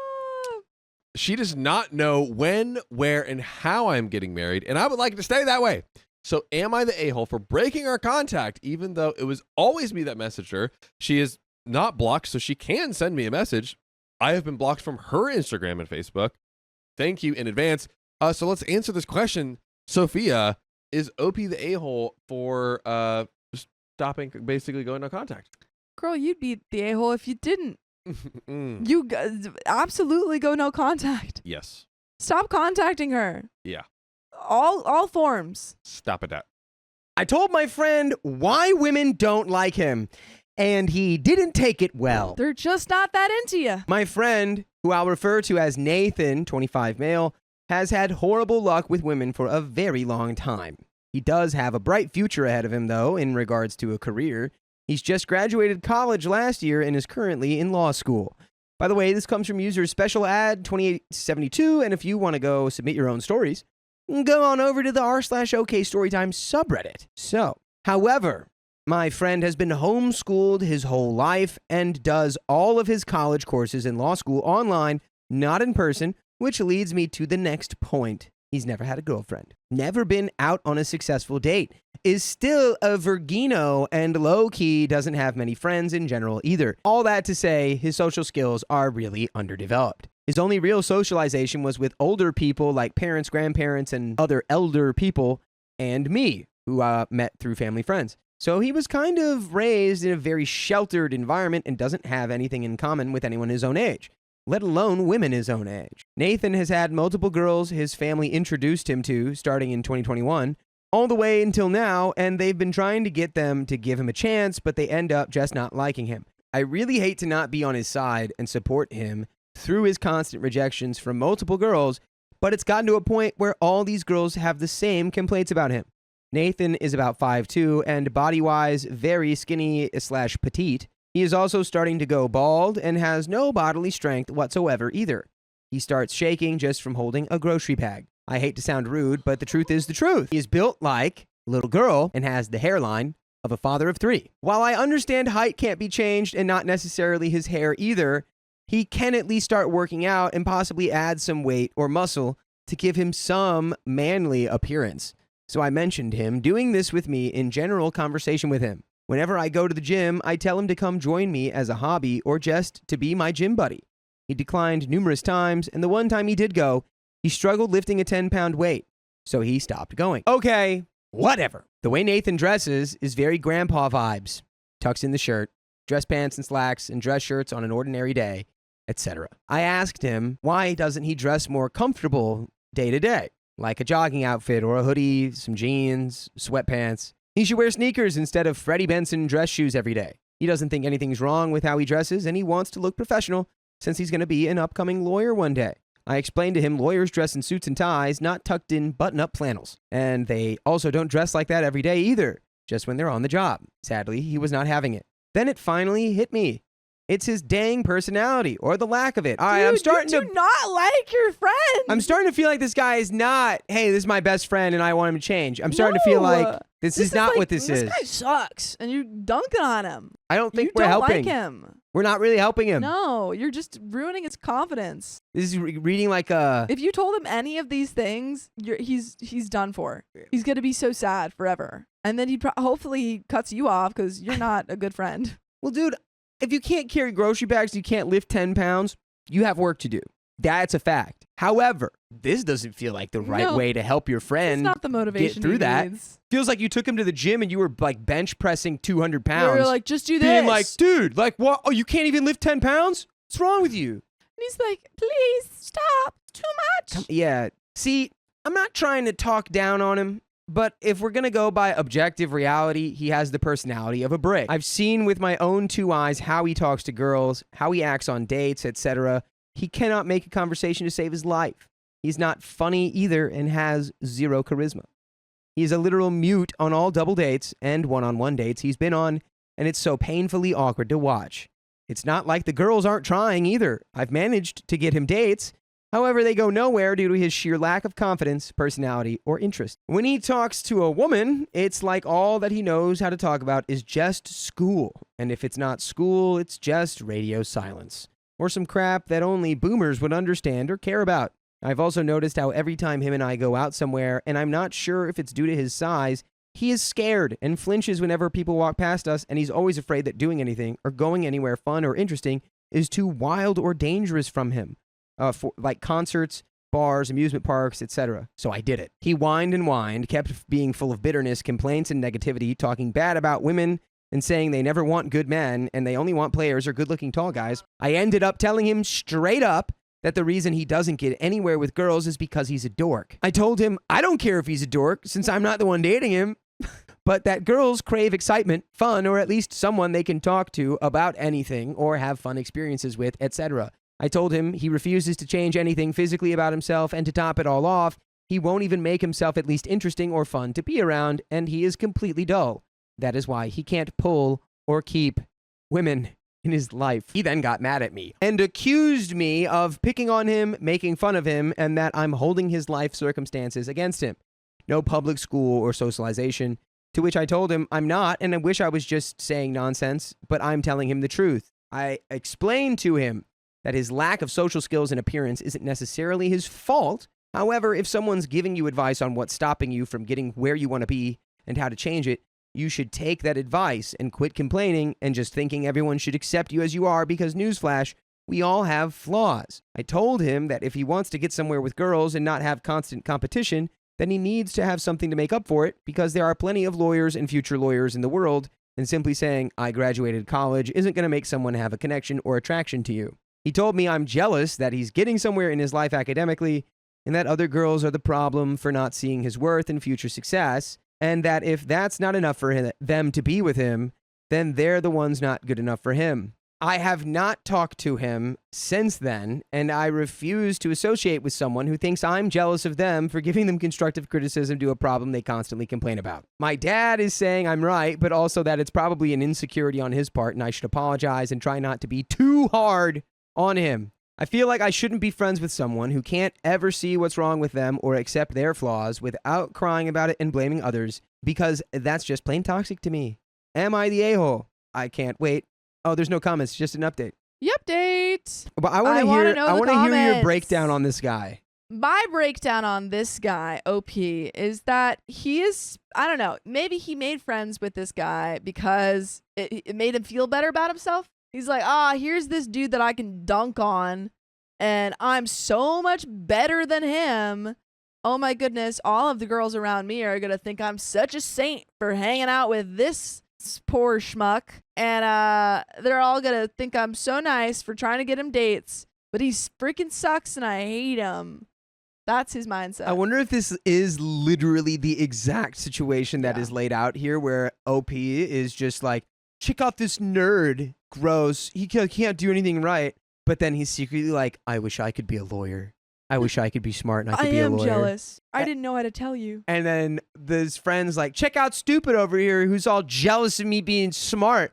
And it's really, I just wish I could talk to a girl and I wish I could be like him. They both want what the other has. Yeah. This is going to end with them dating each other. That's why he's so jealous. Indeed. Okay. Update. Yay, yay, yay, yay, yay. Okay. I just wanted to say that I got in contact with Nathan and apologized to him for being too harsh towards him. I tried explaining to him that even though I was harsh, I was just frustrated and trying to help him, since I figured he'd needed someone to be blunt with him. But it wasn't my intention to hurt his feelings or anything. I kind of doubt that, but we're going to move forward. I made sure to express that I do care about him as a person and just wanted to guide him, since he seemed lost in the world of dating. He didn't really accept my apology, told me that I'm on the path to being a broke loser bum because I'm in a different field than him, and he has decided that everything I told him was just out of jealousy and that he thinks, and I quote, he is owed the highest form of respect for being a good man who is a future legal representative.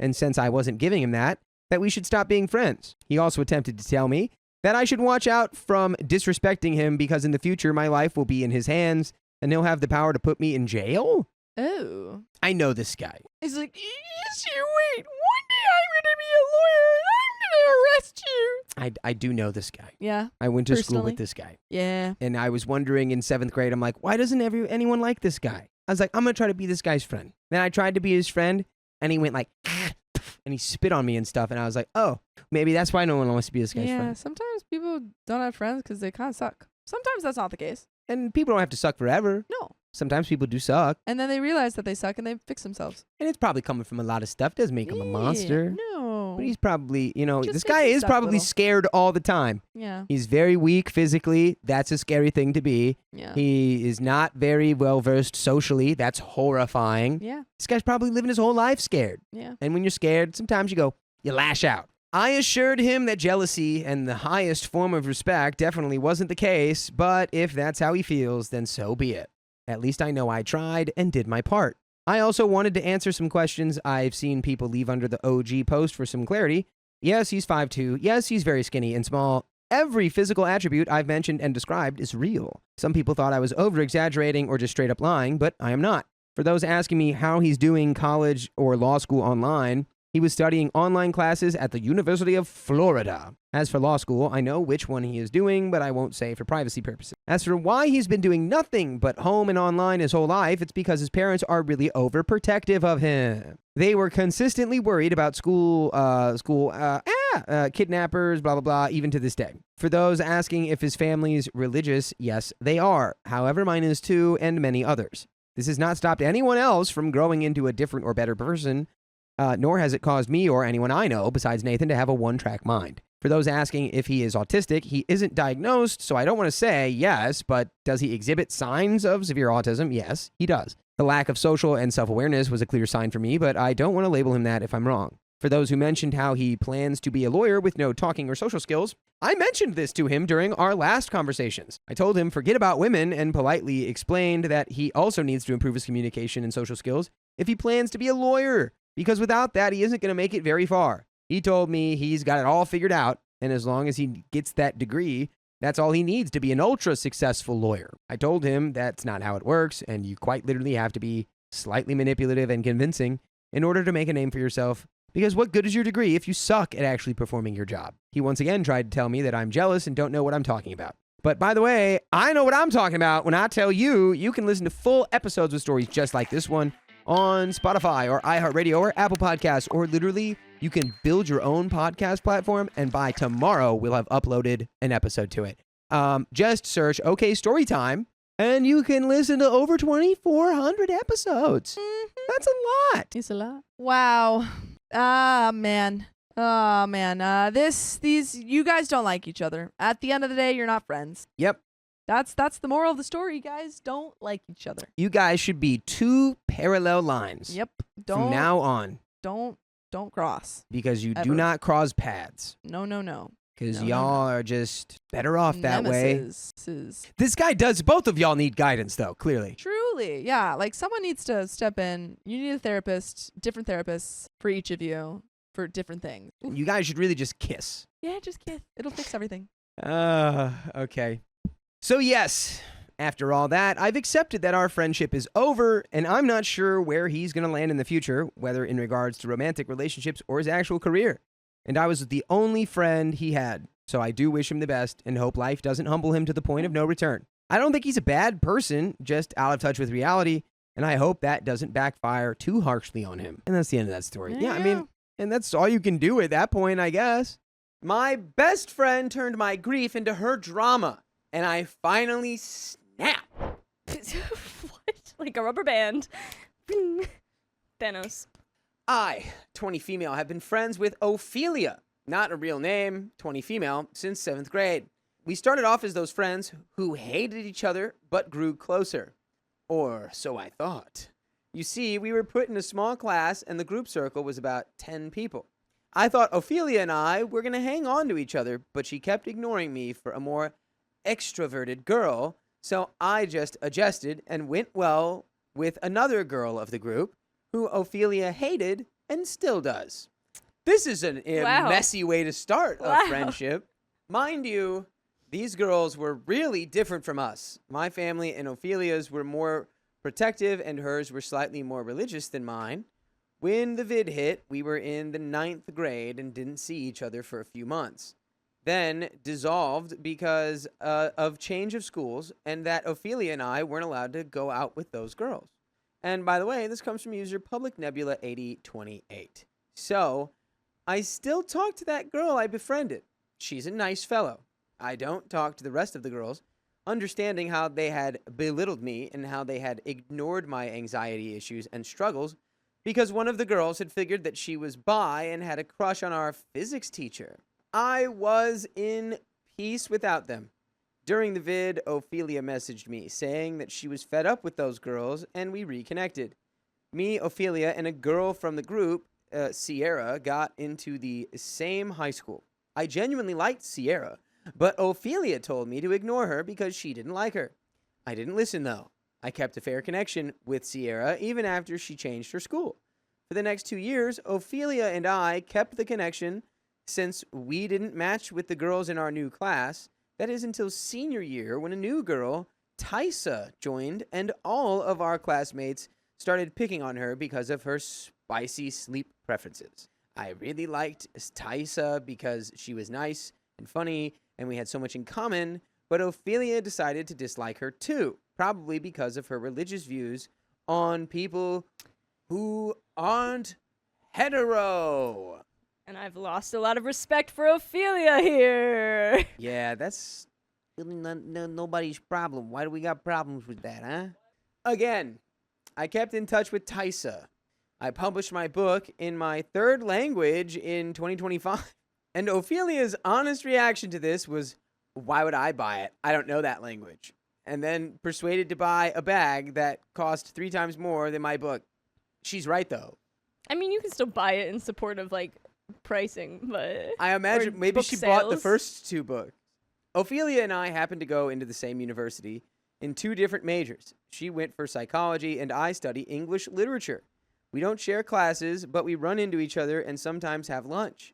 Ophelia professionally went for lead character syndrome after choosing her major. She would pick on everything. Things I said based on my knowledge were false obligations she raced to deny. All of my messages about struggles and bad mood turned into hour-long speeches on Ophelia's personality. My achievements were stuff she could belittle by complaining about her bad mood.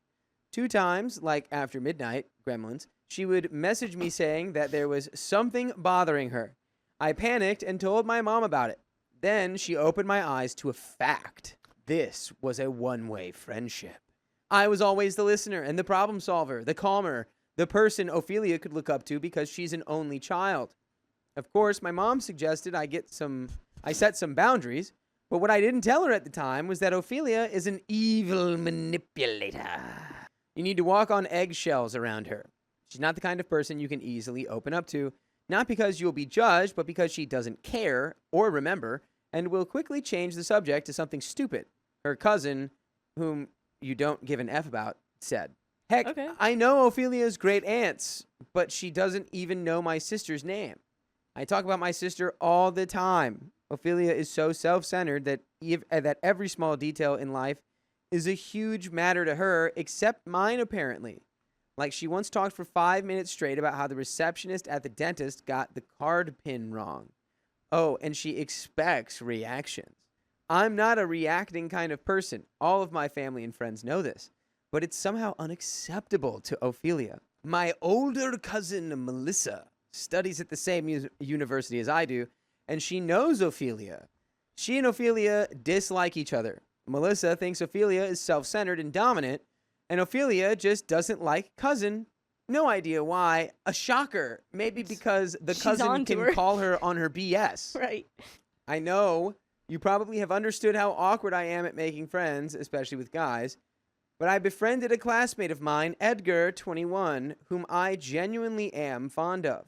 The sibling kind, not romantically, I promise, and being awkward to make friends and social anxiety is what we bonded over. I like him because he doesn't spiritualize a woman like most of the guys in my class do, and he likes me because I'm easy to be around and not flirty like many other girls. At the time, I developed a crush on one of mine and Edgar's mutual friends, Ben, 24, but haven't told anyone much about it, especially Edgar. I don't want us talking about love and partners. Ben owns a coffee place close to campus, and I trust them because the coffee shops around campus aren't safe places. At one point, I thought Ben might like me since I caught him staring at me and turned away the moment I looked. But that was never a subject of our conversations. Plus, he told me that he had ended his relationship. We were just talking about anxiety and our struggles. So, one time, I took Ophelia to Ben's coffee house for her birthday, and she found out I liked Ben. So she started to embarrass me by glaring at Ben and talking rudely. No offensive words, just the way that she talked. But Ben was polite enough to let it slide, even though he looked uncomfortable. Afterwards, I visited Ben's coffee house alone and didn't even mention them to Ophelia. Ophelia would later see me talking and laughing with my classmates and called them pick-me girls while they were just being friendly. Says the most pick-me girl in the story. So at the same time, Ophelia forced me to hang out with her outrageous friends from psychology departments who offended me 1,000,000 times, but I didn't mention it, knowing I would receive no support from Ophelia. One time I was handling something important on my phone and didn't pay attention to Ophelia's babbling, so she yelled at me in front of her group of friends, even though I told her I didn't know her friends well enough to be yelled at in front of them. That's not really a metric for being yelled at. But Ophelia said, I talk to you however I want. Oh, brother. Later, I was the one apologizing for not paying enough attention to her, and she somehow became the bigger person and forgave me. How sweet of her. After that, I walked on thin ice, not wanting to belittle myself by making situations that would make Ophelia accuse me of things. This spring, I was on a family trip with my cousin, Melissa's sister, when their car crashed with a truck, and my cousin didn't make it. Wait, and oh my. I forgot this had to do with grief. Oh my god. That's terrible. Okay, so I was on a family trip with my cousin, and their car crashed with a truck, and my cousin, her husband, and one of her children, both of their children passed away. Everyone passed away in the car. Everyone's gone. That's so terrible. Oh my god. That's really bad. So once I learned about this, I called Ophelia, sobbing. She clicked her tongue, and I hung up and didn't talk to her for a week. You should just keep not talking to her. Exactly. Keep that streak alive. Just forever. I got sick and for a period after the crash and mentally messed up. Ophelia was kind enough to ask me how I was doing a couple times, but resumed telling me silly stories about her life on the third day after the crash and expected me to react. Even when we went back to college, I wanted to be with Melissa the whole time to watch her because that's what every normal human does, but not Ophelia. One time at lunch, Melissa and I were talking about our loved ones who had passed when Ophelia interrupted by telling a disgusting story about her dentist. Last month, something critical happened in the country, so Ophelia was in the chat 24/7, complaining about her anxious mood, but I was fed up and knew that whatever I say would not affect Ophelia a bit, so I didn't reply. That got her even more furious to why I wasn't participating. I had to build a whole scenario about not having signal or internet to reach out, while I could and just didn't want to, which was fabulous for my mental health. This is when we turn our phone off, mute Ophelia, do not look at it, take our time to grieve a tremendous loss, and then don't come back. Let's just not go back to Ophelia ever. Let's just realize as we're healing that we don't need her. Bye. See you never, Ophelia. Bye. Edgar isn't really comfortable around girls, and I respect that. One time, him and I were at Ben's Cafe with some friends. The friends left, and him and I were alone for about an hour. So we talked about my next book, and he gave me some ideas about the cover. It was going really good and was productive until Ophelia called and stopped by because her class was canceled. As soon as she arrived, she began rude behavior to Edgar and Ben. Edgar left only 2 minutes after she arrived, and Ben ignored me for the rest of my stay. I later had to apologize to Edgar about Ophelia's behavior, but he dismissed, saying that there were a few guys at the cafe who didn't seem really safe, and he didn't want to leave me there, or else he would have left sooner. But he didn't say that he was not upset with Ophelia. I'm not a misogynist, but if I received messages from Edgar and Ophelia at the same time, I would 100% answer to Edgar first. Does it make you a misogynist? Wait. Back up. What? That is maybe the most...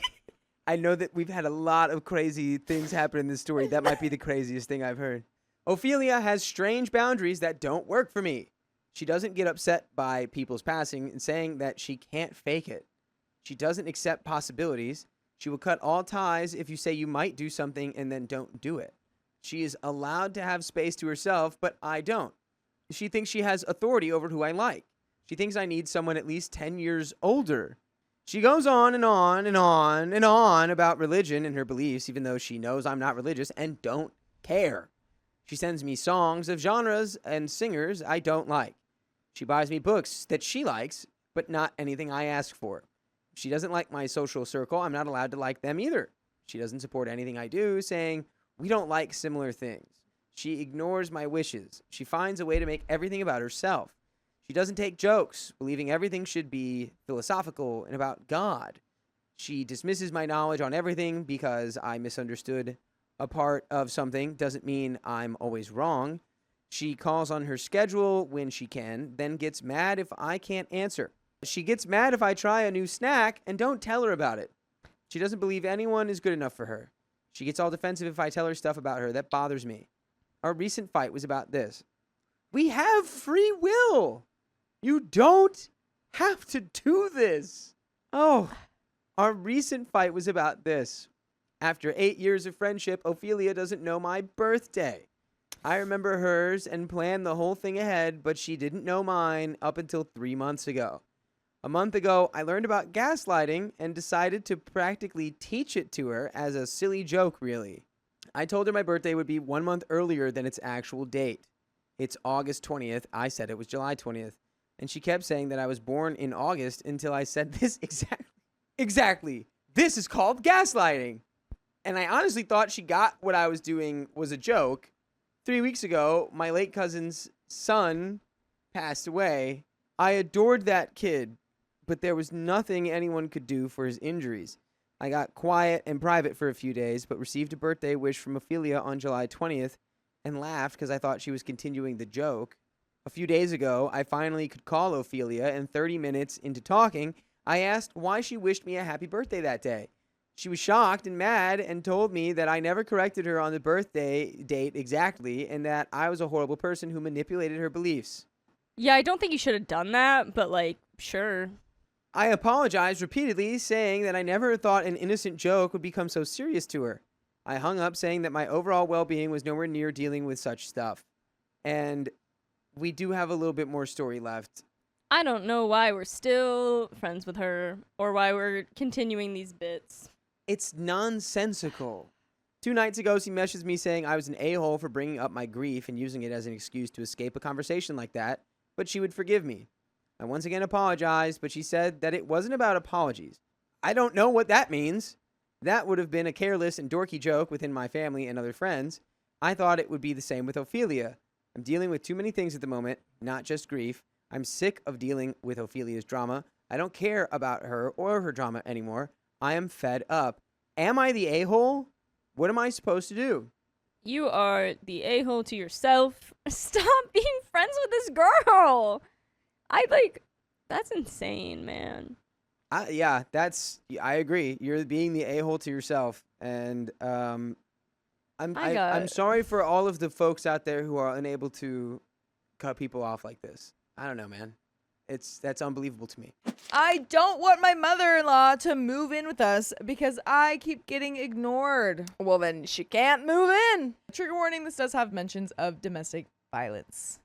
I, 26, female Chicana, and my husband, 26, male Chicano, have been married for less than a year. We were long distance for a while, but in 2024, we finally started our life together. He moved to my state, and we lived with my mom rent-free for a few months so we could save for a house and our wedding. By the way, this comes from Tough Corgi 2581 on the Comfort Level Pod subreddit. And if you want to submit your own stories, go to the r/OKStorytime subreddit. So, he's never been super close with my mom. While they get along better now, he's told me he only tolerates her because he doesn't see her often. I get it. They both have strong personalities, and living with her was always meant to be temporary. But that time was short, and it really helped us. When we were house hunting, he was eager to buy a home, even one that we weren't totally sure about. He said he missed his family and wanted a space where they could visit. So we bought a home together. But just 2 weeks after moving in, he told me he wanted his younger brother to live with us. He said it felt unfair that my family lived close while his didn't. I understood and agreed. So his brother moved in. He's okay, but I feel like I lost the chance to enjoy being newlyweds. My husband and I just started getting settled into our life, and suddenly I was sidelined. We used to spend a lot of time together. I even distanced myself from my own family to make more space for him because he would say, "You're all I have here." But when his brother moved in, everything changed. When the Fire Nation attacked. They bonded over sports while I sat alone in another room. And for the record, I tried to connect. I made an effort to bond with him over sports, even though it's not really my thing. I watched games with him and tried to learn. For our first Super Bowl together, I even wore his team's jersey. But when they started losing, he made me take it off mid-game. What? It's like, stop. Can't look at Embarrassing me. But also, what is he wearing? Is he not wearing his team's jersey? I have no idea. Can he take it off too? Dang. He said I was bad luck. That's not cool, dude. Whoa. I told him if I had to take it off, I'd never watch sports again. And he still made Dude, me. I would cry if someone said I was bad luck. Yeah, your husband. I would cry. So I did take it off. And for the record, I was glad his team lost. And lost again to the same team in the next Super Bowl. If you know, you know. Eventually, I told my husband I felt like I was just there to cook and be ignored. Things have improved, but even now, his brother comes along on most dinners, outings, even dates. I include him so he doesn't feel left out, but honestly, I miss having time with just my husband. I feel guilty admitting it, but I want that one-on-one connection back. OP! Aww. Now, his mom has been hinting about moving in for months. At first, she mentioned coming with her husband and mother-in-law. I couldn't agree to that, and my husband was upset. He said I was being rude and that his mom had sacrificed so much. I know his background. His mom worked multiple jobs and his dad wasn't involved. I respect the struggle, but she's never made me feel like I owe her anything personally. She avoided meeting my family twice, even though they flew across the country and she had confirmed she'd attend. Later, my husband admitted that she just didn't want to meet them. That stung. My family has always been welcoming and involved. They helped out with our wedding. Some gave money, others helped set up and support where we needed. His family mostly just showed up and left early. His cousin and youngest brother, who lives with us, even disappeared for hours during key parts of the event. It was my family who stepped up. Only his oldest brother and sister-in-law truly helped and were present. They didn't contribute financially, but they made sure that everything ran smoothly. Everyone noticed how amazing they were. Meanwhile, the rest of his family left by 10 p.m. while the party went on till 1 a.m. A few weeks ago, my husband and his brother were drinking, and his brother said that if we ever broke up, my husband would keep the house and I would just go back to my mom's. Crazy. I'm Yeah. sorry. You said in front of your brother's partner. Yeah. One, you're bringing up if they're breaking up. You're bringing up Yeah, about them breaking up. Why Weird. is that coming up? Weird. And then you're saying, oh yeah, we're gonna kick you out if Yeah. you ever break up. It's like you're not in this situation. You don't live Like, here. are you even paying rent or contributing to like paying for the house? Yeah. Girl? Dude, I'd I be don't like, think so. if we ever break up, I'm wearing your team's jersey every day. Yeah. Then he added that when my husband bought the house, it was a great opportunity for him and their mom. What hurt the most was that my husband didn't correct him. Not even a that's not true or we bought it together. Ooh. This house isn't just his. I pay half the mortgage even though he Ooh. earns more. I thought this was supposed to be ours, but I'm starting to feel like I'm just a placeholder for his family's future, not a partner building one of our own. Then his mom called asking to move in for 6 months because she might not have a job. I overheard my husband saying things like, yeah, no problem, and only later mentioning he'd need to talk to me. It felt like I didn't really have a say. This morning, I hit a breaking point. I felt so upset, like my life and my home were being hijacked. I wasn't my usual loving self. My husband asked me to unalive a spider. He's terrified of them. And I just looked at him and said, this is your house, right? You should be able to unalive it. Ooh. And Remember, 75-25. Oh, throw it right back at him. But it's a spider though, too. For 75% ownage of the house, you gotta can suck it up, dude. figure out that spider situation. Yeah. And don't kill it. He looked hurt but didn't say anything. I left for work feeling awful. Later, I texted him to apologize for my tone and explained how I've been feeling like an outsider in my own home. And I hear him. But at what point do I get to feel supported too? Never. So, am I the a-hole for not wanting my mother-in-law to move in with us? No. And there is an update. We're like barely Oh my halfway through this story. goodness. Update. First, thank you to everyone who commented on my post and gave me space to vent. I really needed it. I've taken in a lot of what was said and tried to reflect with my husband too. I wanted to share a few things that have come up since. It's not that I don't care about his mom or want to support him. I just feel like this home that was supposed to be ours is slowly becoming a space I no longer recognize or feel safe in. I keep bending, making room, staying quiet, and it's starting to wear me down. We talked about the topic of children, and I said I didn't feel ready. That upset both my husband and his brother. Get the brother out of here. Why does he have any say over anything? Yeah, what is he doing? He's like, that upset me and my brother. Yeah. But honestly, if I don't fully understand the man I'm with or feel like he fully shares himself with me, how can I feel safe enough to carry and raise a child with him?